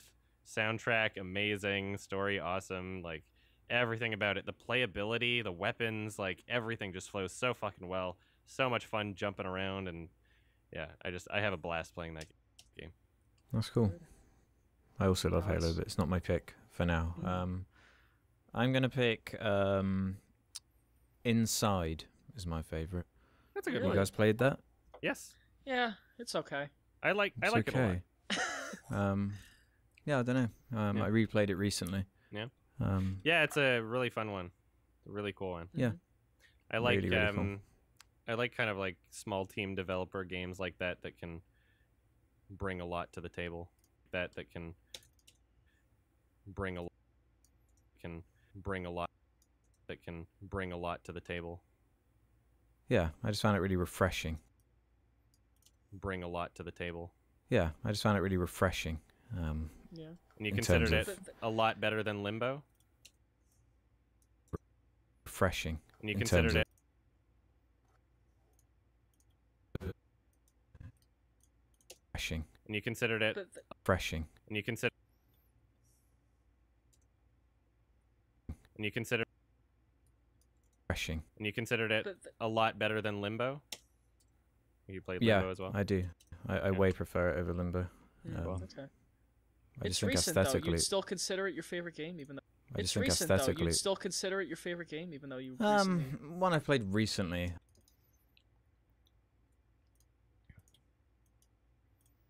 Way prefer it over Limbo. Okay. It's recent. I way prefer it over Limbo. It's recent though. You'd still consider it your favorite game, even though you recently... One I played recently, I guess. Like for Adam me, like already a took great Halo, game. so Oh, okay. Well, like a great game for me is when you play like just your whole fucking life and you always go back to it. I don't know, like my that's- Sorry. No, go ahead. I was just gonna say my second favorite game is The Witness. Just go back to it. I don't know, like that's- my second I don't know, like that's- my second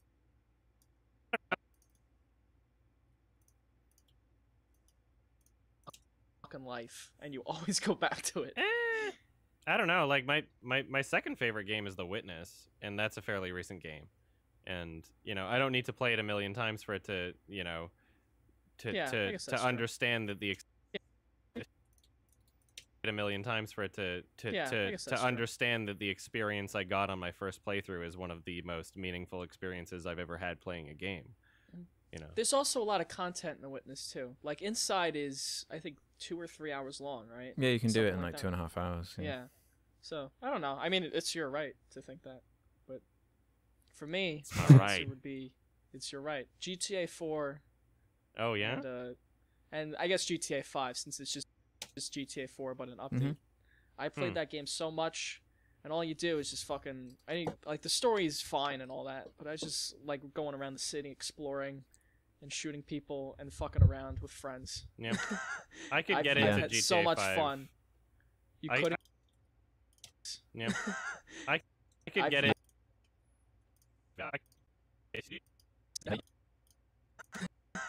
I've Yeah. had so much fun. I could get into GTA 5 much easier. Had so much fun. I could get into GTA 5 much easier than I could GTA 4. Yeah, GTA 4 is definitely clunkier, Mhm. but I like the clumsiness of the controls in that. It's just to me that makes it more fun. That you're just chasing after someone, you'll get fucking hit by a car, or you'll miss your punch or something. It just makes it that much more intense. 5 is definitely smoother, but yeah, I love 5 too. How do you And guys there's a feel VR about? mod for 5. Makes it that much more intense. 5 is definitely smoother. But yeah, I love 5. Smoother. But yeah, I love 5 too. But yeah, I love 5 too. How do you And guys there's a feel VR about? mod for 5.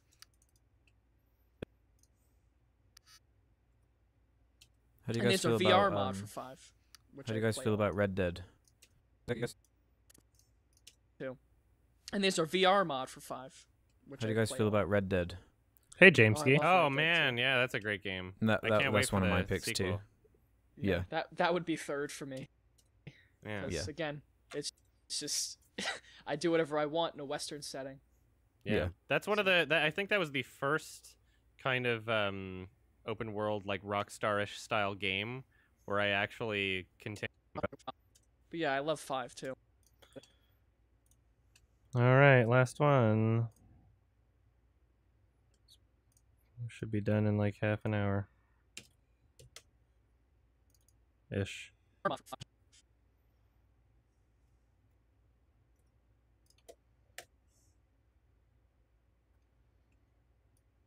But yeah, I love 5 too.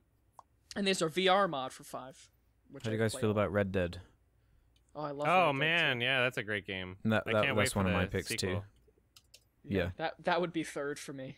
Yeah. 'Cause, Yeah. again, it's just I do whatever I want in a Western setting.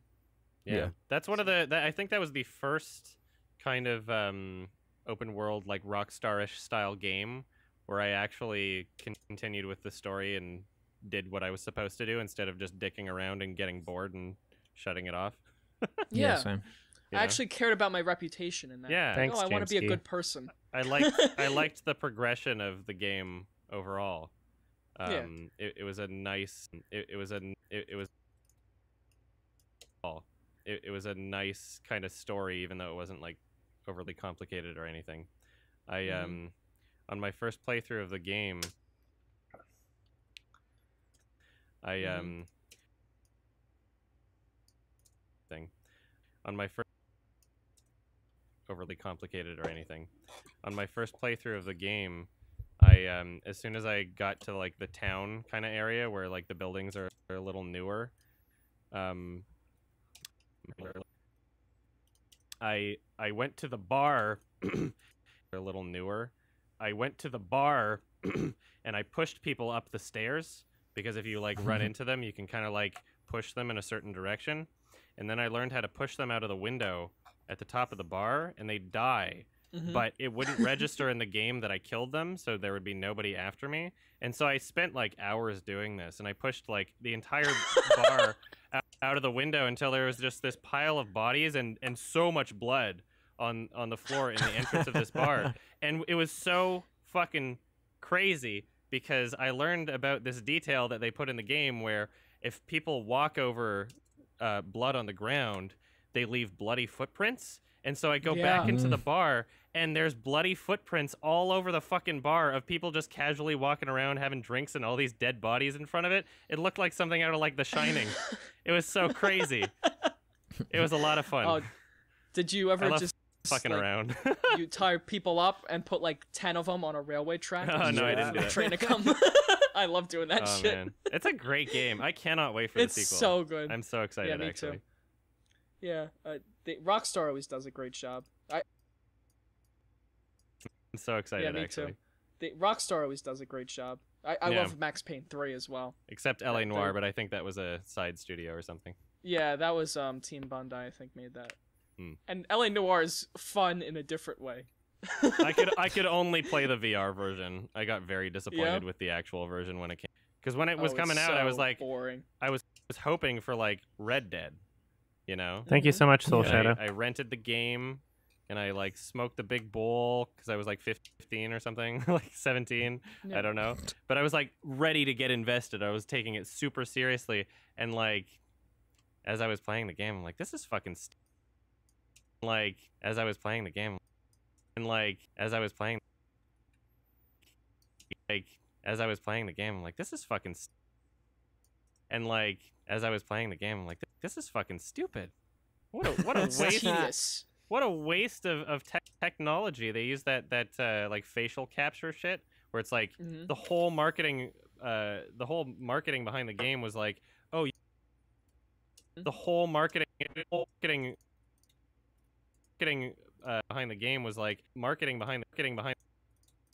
the whole marketing behind the game was like, oh, you can see every detail in the actor's performance. You can see every little flinch of their eyes, and the key part of the game is to be able to tell whether or not they're lying. But then all the acting sucked. They all overact. They overreact to everything. I'm telling the truth right now. Wink, wink. Yeah, and then it looks like they sat on a cactus or something. It's like, you're clearly lying. Then they changed this for the VR version, I guess, because it was so fucking stupid. But they had this when you were interrogating people, it was like truth, lie, or doubt. But they never, at any point, really ironed out the difference between lie and doubt. To a point where I was just like, I used it in one context, I was like, doubt, and then it was like, no, it was the wrong one. And I'm like, okay. And so then later in the game, there was like an identical scenario. I'm like, okay, so this time it has to be lie, right? And it's like, no, it's doubt. And they just seemed interchangeable. But yeah, they got that out of the VR version.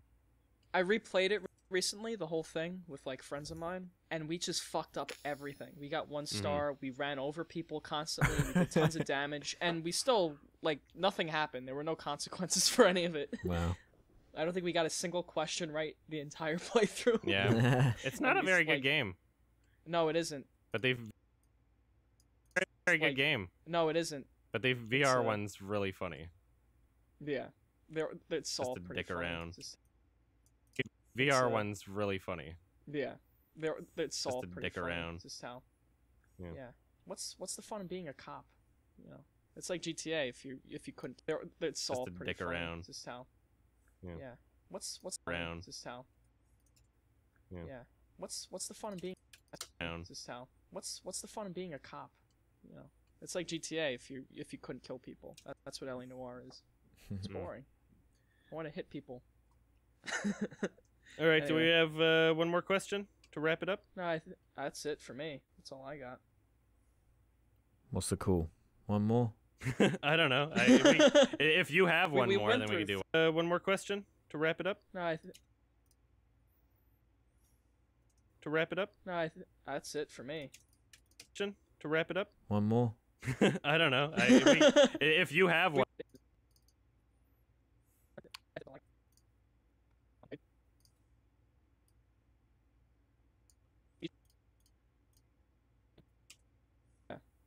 It's all to pretty dick funny. around. Just how. What's the fun of being a cop? You know, it's like GTA. If you couldn't kill people, that's what LA Noire is. It's boring. I want to hit people. All right, do we have one more question to wrap it up? One more? I don't know. If you have one more, then we can do one more. Yeah. I get loads of them, so Okay, I'll just go until we're done. More. One more. I noticed we got a lot of questions about a certain idea or concept. That concept being the idea of objectivity. Let me just choose one of them, because there were like 3 or 4 people that all asked basically the same thing. I would pick this one from Darth Little, who says, is there any objective, i.e. can a film be objectively good/bad, value to film, or is it all inherently subjective? People respond to different aspects of filmmaking differently and see meaning and purpose in different choices made by the filmmakers that others don't. So I believe it is entirely subjective. Yeah, I agree with that. Yeah? I agree with that in the same way that I... Objective. Yeah, I agree with that. Yeah? Objective. Yeah, I agree with that. Ralph, you're so fucking quiet. Why? Subjective. Yeah, I agree with that. Agree with that. Yeah? I agree with that in the same way that I agree with, by technicality, everything ever is subjective, because the only lens in which we can view the world is through our own subjective experience. But I will use, I guess, kind of an analogy, in a sense that you can have something. There's no such, in a sense that there's no such thing as being truly, that there's no such thing, sense that there's no such thing as being truly unbiased. Like, everyone has a bias no matter what, in the same way that everything is subjective. But you can still be less biased. You can still be less subjective. You know, there are certain elements where you can say, like, are pushing more towards objective, even though they could never ever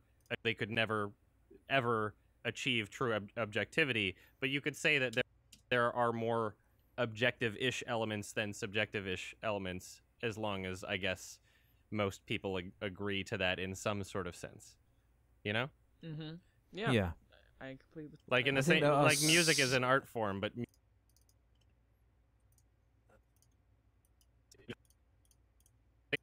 Yeah. I completely. like, in the same, like, music is an art form, but music theory is math, you know? Yeah. Yeah. In the same sense, I think there are. You know? Yeah. Yeah. You know? Yeah. Yeah. I completely. Like, in the same, like, music is an art form, but music theory is math, you know? Yeah. Yeah. In the same sense, I think there are some measurable, like, qualities. Like, in Suicide Squad, there's a part where the text is, like, black, on, like, a black background, and you can't see it like that. Yeah. I don't know how you could ever defend something like that.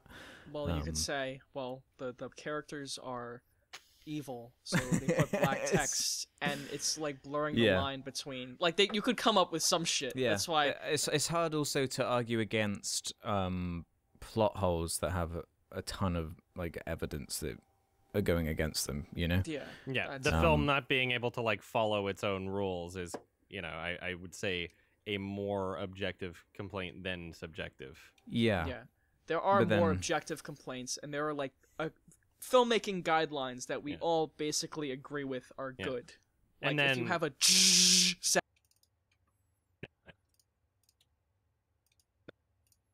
basically agree with are good. Like if you have a sound in the background, that's usually not good. Or if the camera's out of focus. Yeah, exactly. If the camera's out of focus, right? Yeah, like, that's not good. Certain elements and qualities where, there's obviously a goal that the director has in mind, or that, an audience has in mind for what makes a film quote unquote good, but everyone's emotional and personal experience watching the film is still subjective by default. Yeah. Like so like whether or not you liked it is just a completely subjective thing. Or when you say subjective by default. Yeah. So like whether or not you liked it, or when you say I would have by default. By default. Yeah. So like whether or not you liked it is just a completely subjective thing. Or when you say I would have preferred for this to happen, even though there's not anything technically wrong with how it was presented, but I would have preferred this. Like that's incredibly subjective. It comes down to how intentional you think certain subjective. It comes down to how intentional you think certain things are. Like David Lynch, Inland Empire looks like shit, right? But I guess people thought it was intentional. I'm like, yeah, some of it's intentional, maybe not. So I guess that's another deciding factor. Is if the filmmaker actually wanted to make something look bad, or if he made a mistake. Well, yeah, I mean, who knows? The more cryptic and metaphorical your film is, the more subjective people's experiences are going to be. Because it is difficult to tell what's intentional and what isn't when so much of a film is non-literal, right? But when it's being played very straight, then it is easier to kind of pick straight than it is being played very straight.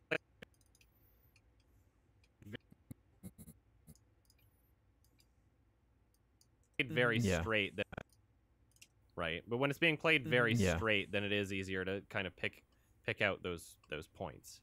At the end of the day, those points. At the end of the day, the emotional experience. The emotional experience is what I would say would be the most subjective in terms of what you can get out of the film, because you can say something like that film wasn't funny, but to a lot of people it was. Like a sense of humor is incredibly subjective. So I mean, let's look at a film like incredibly subjective. So I mean, let's look at a film like Rampage. I mean, let's look at a film like Rampage, which I've seen. Oh, great! Technically, it's a perfect movie because all the sound design is good and like the visual effects are good, and it's in focus. So why is a movie like that bad? There you go. You cut it. Is a movie like that bad? There you go. You cut it. You fucking nailed it on that one. It isn't. That's right. It's a 5 out of 5. I wish I could comment on that film, but I haven't seen it. So. Yeah, I mean, that'll be my next film recommendation. I flipped a coin before going into either Ready Player One or Rampage, and it landed on Ready Player One. So. Oh wow! Oh really? So that's how you decided. Yeah. All right. Well, good job, everybody. Good answers, everybody. All right. So now we are. All right. So now we are moving into the end of our podcast, where another film gets recommended, and we have a recommendation from Ralph, because no, it's me this week. Oh, okay. How is it? How is it happening this week? Oh yeah, wait. I'm so confused. My schedule is so out of whack. Are we doing the thing? Wait, Because let's cut it out. Let's cut this out. Yeah, we'll cut this out. Yeah, Chris isn't next episode. It's the one after. So I'm gonna recommend Mommy next time. I could check my calendar. Because we're recording. Yeah, double check. No, it is the next episode. That's 2 weeks from now. Chris May is 29th. coming on 2 weeks from now. So Chris is on. I mean, in 2 weeks. remember, he said he couldn't do the June one. So. Oh, okay. So he's coming 2 weeks. He said he can do May 29th, and I messaged him again. I didn't say anything. So let's just say we recommend Mommy. Yeah. Because we're recording. Yeah, double check. No, it is the next episode. That's 2 weeks from now. I messaged him again along and let you know. I didn't say anything after that. Okay. Okay, so it is Ralph then. Okay. He said that it works before, so I'm assuming that. Okay. He'll respond.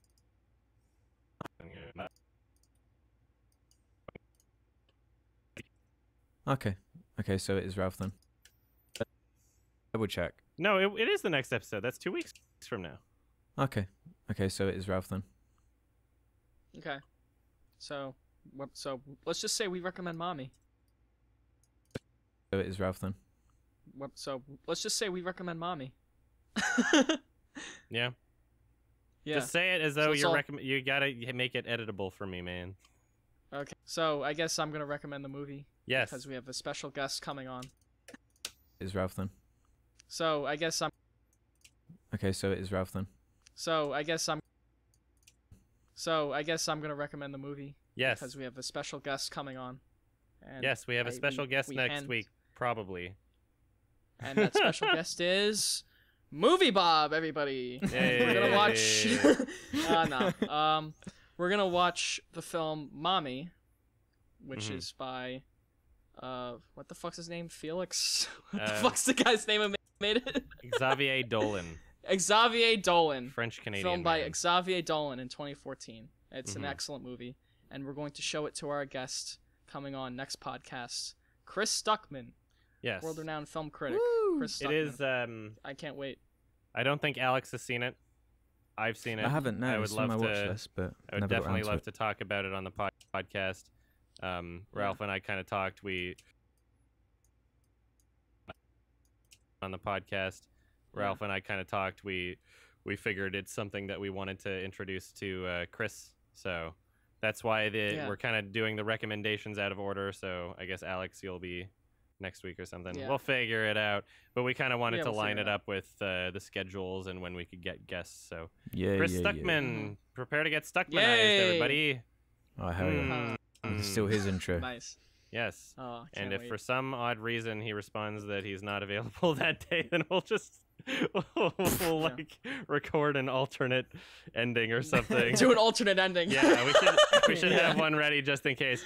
So if you're You hearing could do like a this text-to-speech program. Oh yeah, that's funny. If you're hearing this ending on the podcast, then Chris Stuckman is confirmed for next episode. Yeah. Uh-huh. Good. And Yeah. Good. and yeah, I guess that Yeah. Good. and yeah, I guess that makes another episode. Another one it's for the books. If you want to join in on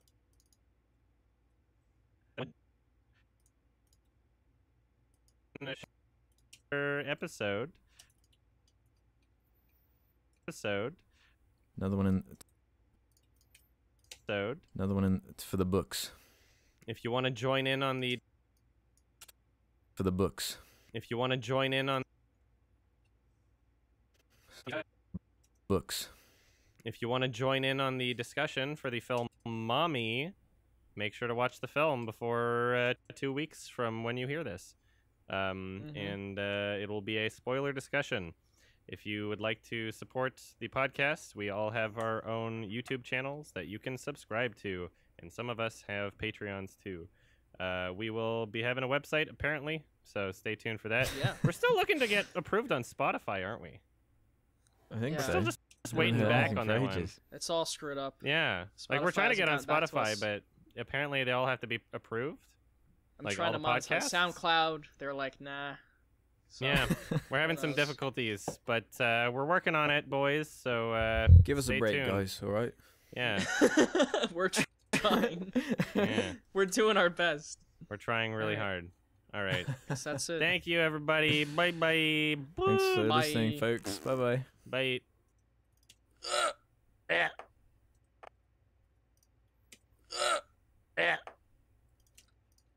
Okay. Thank Good. you.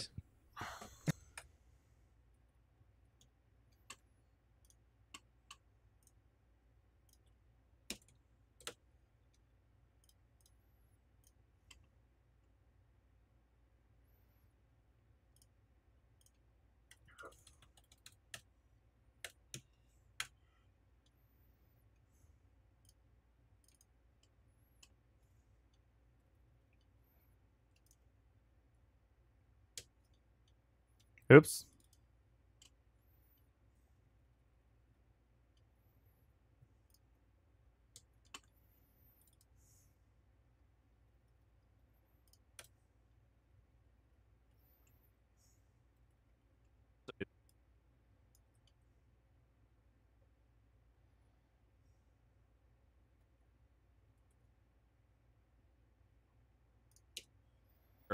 Characters or parts of the franchise or why it turned out poorly, I don't think he can really be the scapegoat. He's not solely responsible for this project at all. I completely agree with you but on those certain elements.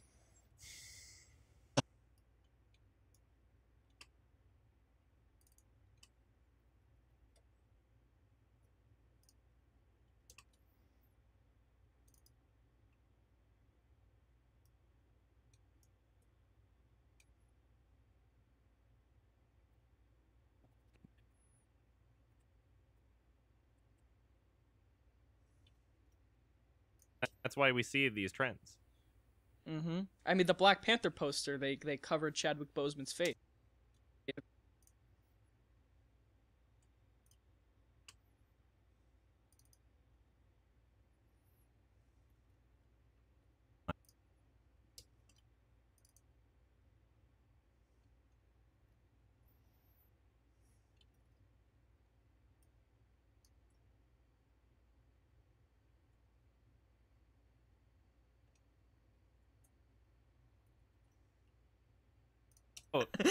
Get him out of my Star Wars. But see, like that, like a bunch of idiots say that, and then Vice or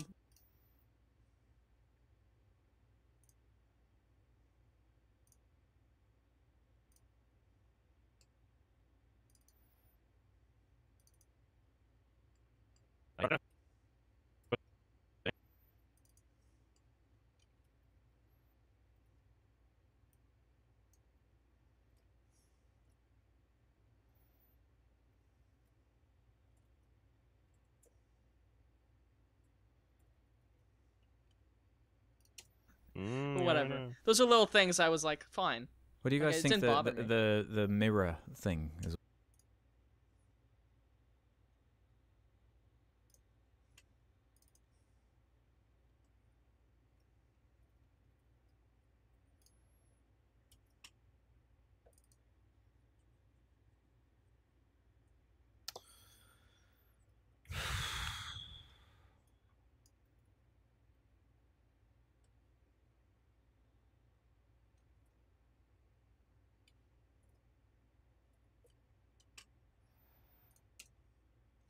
At Cannes last year. That's cool. That would have been fucking cool to see. Anyway, awesome movie. I guess we're moving on to questions.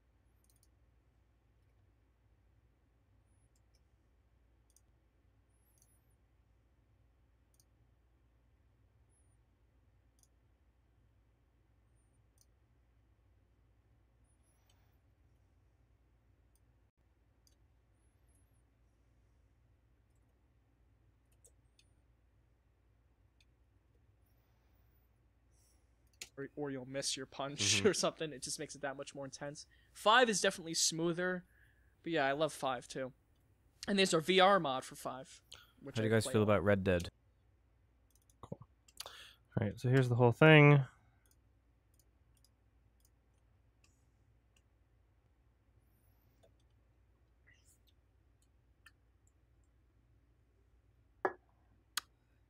I'm gonna be right back. I'm probably gonna go over that Star Wars section one more time, just because I think we were kind of like we didn't have that high energy, and it is like near the beginning of the podcast. I might trim it down a little. I'll just see. BRB, I'm gonna get a drink.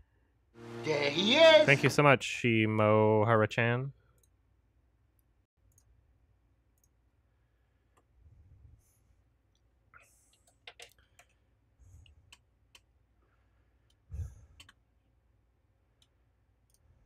All right, where's this conversation? He plays his part. He's just like a plot device, effectively, to assist another character.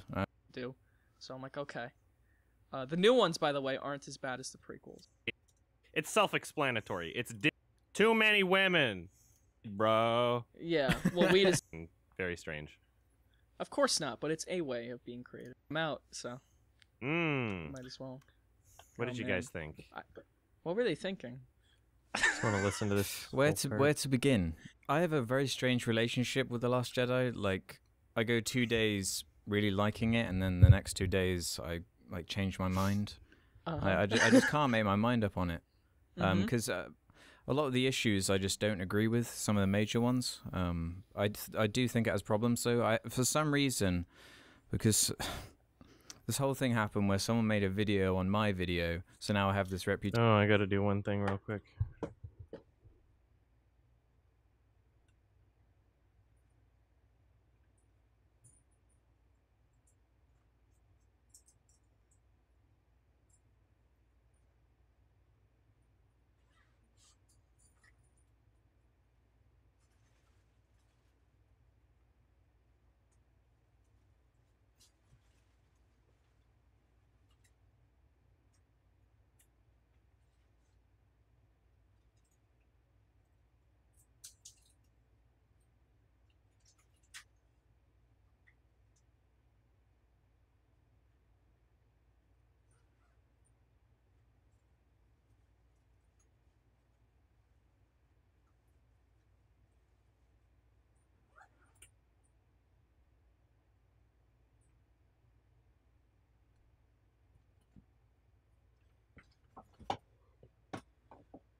That atomizer isn't working. Well, I think I put in an old one by accident.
Yeah, I still gotta figure out which movies I'm gonna see. I'm gonna try and see Under the Silver Lake, probably. I think I'm able to see it with my badge. This whole thing happened where someone made a video on my video, so now I have this reputation for not thinking that it's possible to dislike the movie, when even though I never said that. But I love those. Like, but anyway. Obviously, it's fine to dislike the movie. There's plenty to dislike about it. Yeah, this part's hate fine. the movie that came before them. I mean, that's what. Yeah. That's the previous movie. Because well, all of them are fan fiction. That's just what's gonna happen. Well, Boba Fett doesn't show up till the second one, and yeah, Boba Fett's not. It is a rehash. Like everyone made a big deal about Boba Fett after the fact, but during Bubba that Fett. movie, he was just Boba Fett. Yeah, he Bubba. was just Boba Fett. Bubba Fett. Bubba Hotep Fett. But the like he was movies just this don't make guy a in the big deal back. out of Phasma, really? No. Well, yeah, they do. Well, I guess I'm sorry, the marketing did. So I Yeah. guess that's partly it. And then Gwendolyn Christie going on about how great of a character Captain Phasma is, and she's in it maybe a total of 5 minutes out of the two movies. When you But it's said just- Snoke as well, right? Yeah, Snoke, they set up this intimidating villain and just kill him at the end because they didn't know what to do with him. Ryan's like, I don't fucking know, because so let's just kill him. That character isn't interesting. He's just like a rehash of the Emperor. Exactly, so that's what I'm saying. He plays a rehash of the Emperor. Exactly, so that's what I'm saying. He plays his part. He's just like a plot device, effectively, to assist another character. I don't really see the problem in that. That's not good writing for me. Everyone in the original trilogy does something. What I take issue with in your criticism here is something that a lot of people have been doing, and maybe I'm wrong about this, but I don't think that just because Rian Johnson is the only writer credit, that means that he was the only writer in this multi-million-dollar Disney film. So I don't think he can really be used as a scapegoat for why this film, either bastardizes earlier characters or parts of the franchise, or why it turned out poorly. I don't think he can really be the scapegoat. He's not solely responsible for this project at all. I completely agree with you but on those certain elements like Phasma and whatever, those had to be his decisions because I don't... why do I know they changed it in the prequels.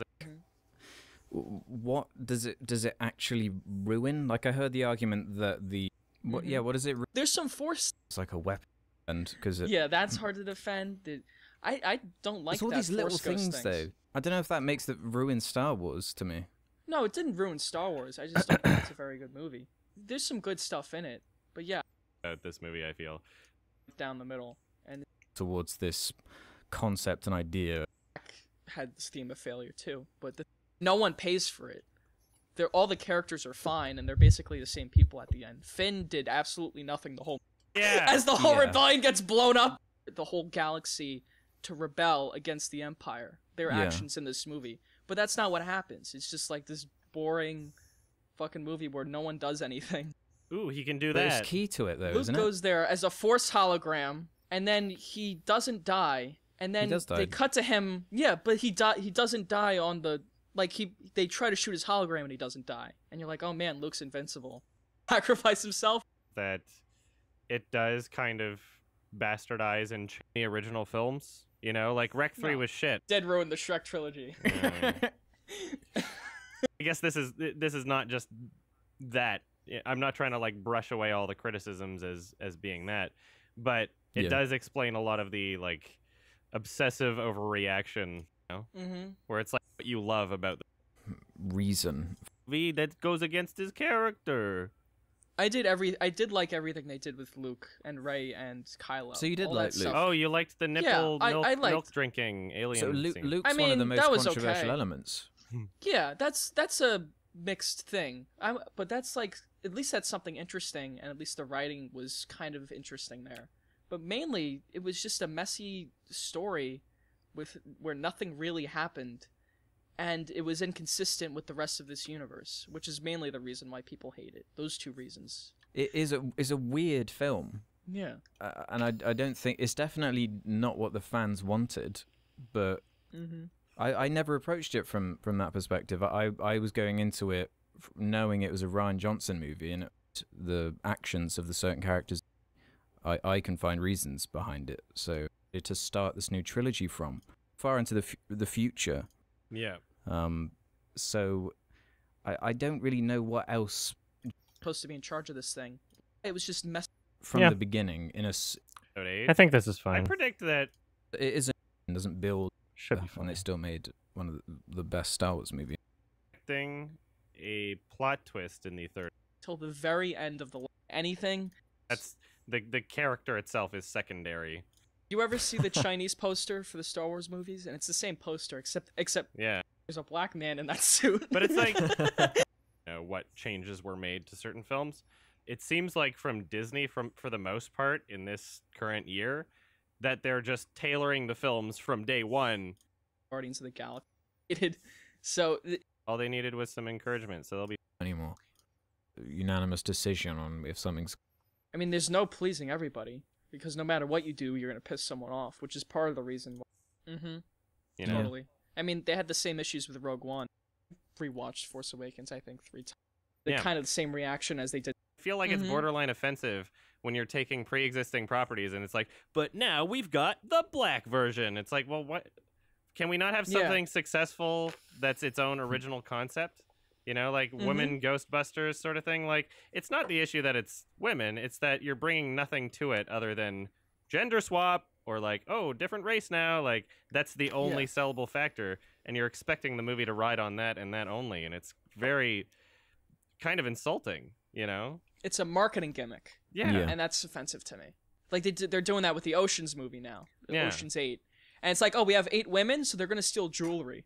It's like, what the fuck? God. That's not cool. What's cool? You know? It's like, oh, I didn't relate to these straight characters. Well, I would not see it. Well, I watched it, and, you know, the choreography is clever, not insanely impressive, but it has a purpose, which I like. You know, racist! Oh, yeah, there were articles like, if you're making memes out of this music video, you're racist. And then, what? Like, that's literally what... Thing on the music video itself just because you took an image from it and memed it. If there weren't all the conversation around serious music video, damn straight. Okay, Gonzalez Iñárritu's first fucking gatekeeping galore, man. All right. Yeah, I think this is good. So I'm gonna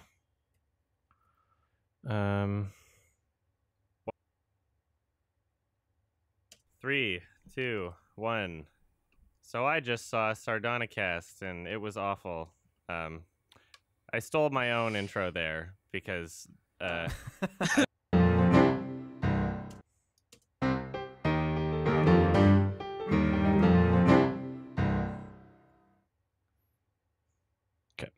So I need to export the audio here.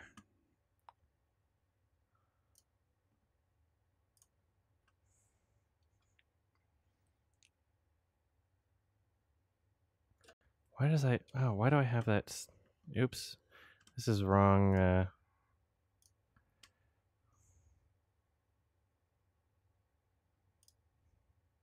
Wow! $100? That's a lot of money! 8D tilde tilde tilde. Thank you so much, aromatic burglar. I appreciate it very much.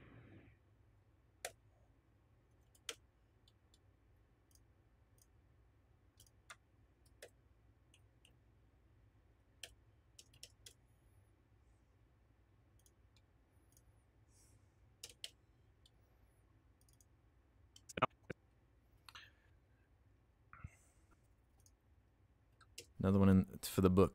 Give us a listening, folks. Bye-bye. Bye.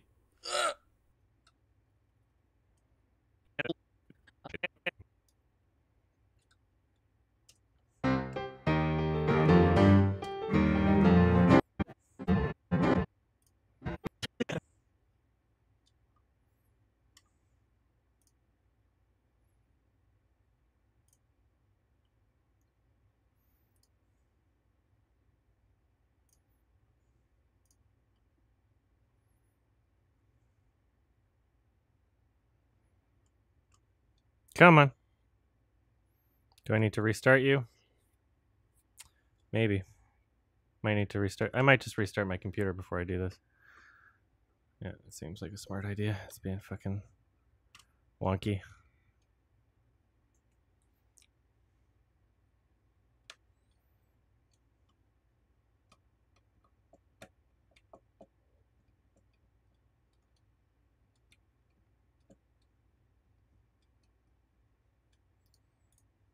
God damn it.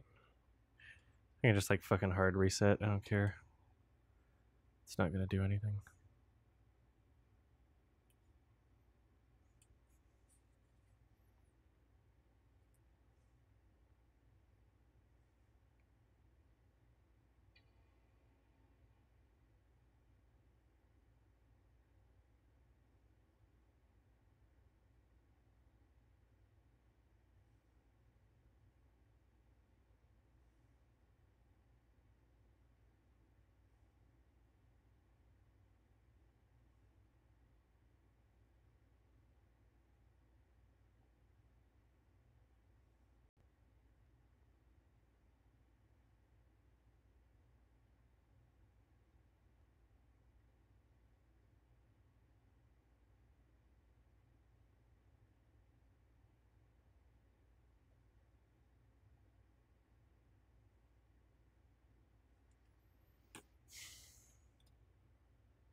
Good morning.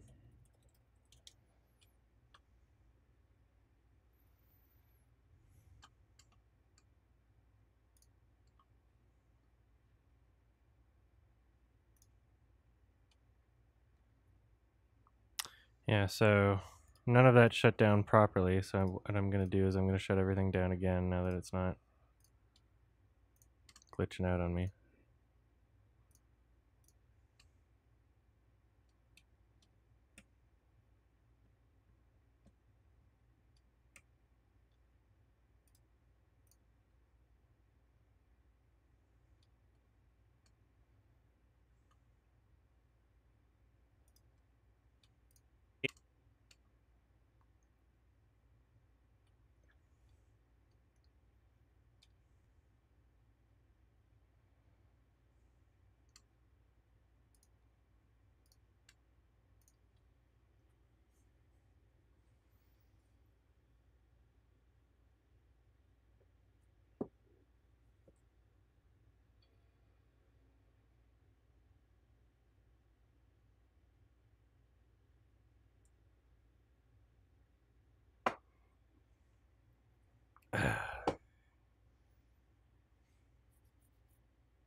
Okay.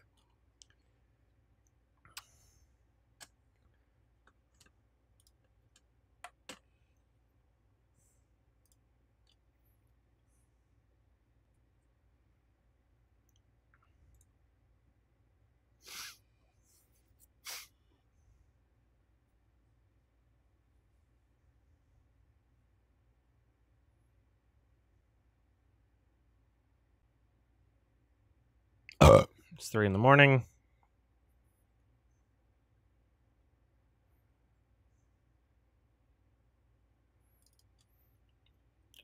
Okay.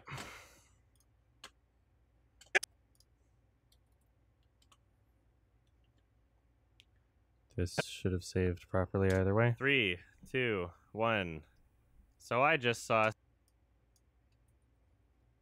a Thanks for listening, folks. Bye-bye. Bye.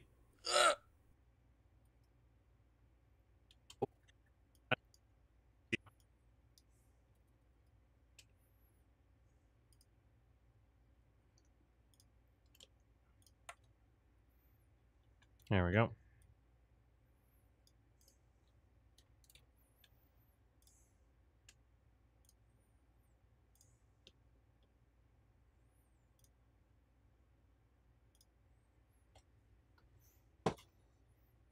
Thank you, Liquid Kid. I appreciate it.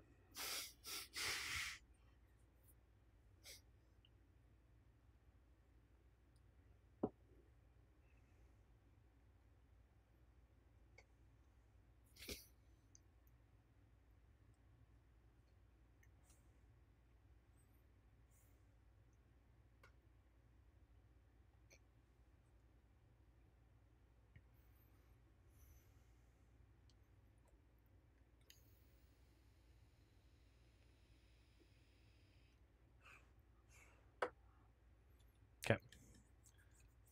So it's audio only. And then, I mean,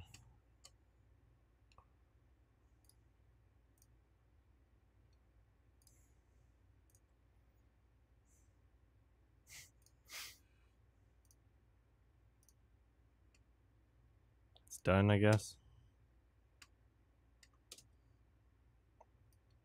No, it should let me view it like this. I don't know why. Oh, yeah, it's still being made, even though it says that it's at 100%.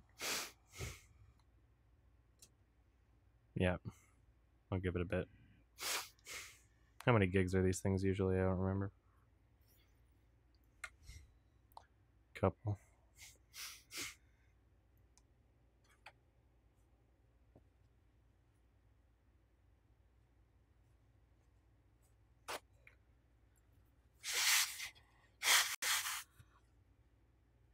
I hate it when you got like a booger that's like dry and it won't leave.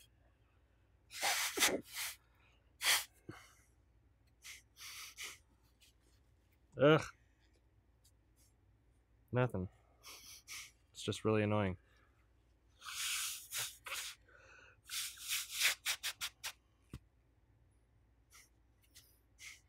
Well, just gonna have to suffer.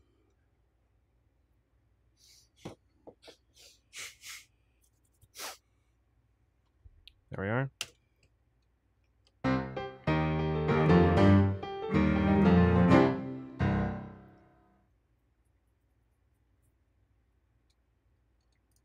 Three, two, one. So I just saw Sardonicast and it was awful.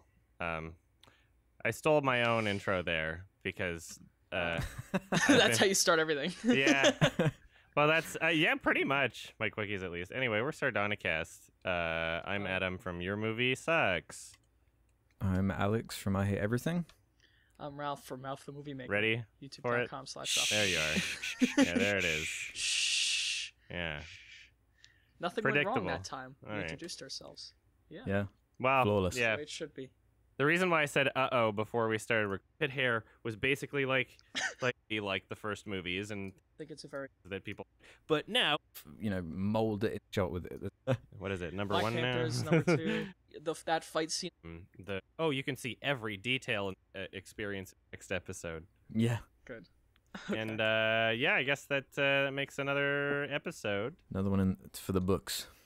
If you want to join in on the discussion for the film Mommy, make sure to watch the film before 2 weeks from when you hear this. And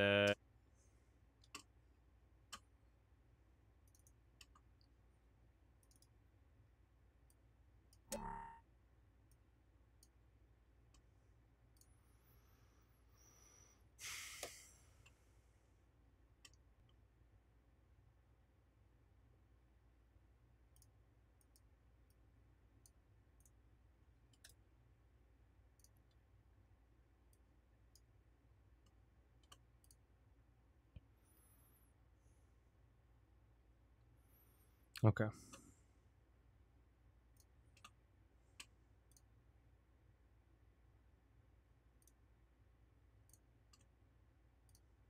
The movie at all. Yeah. What is it about Luke? Okay, so it is Ralph then. If you want to join in on the discussion for the film Mommy,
Now that is groovy.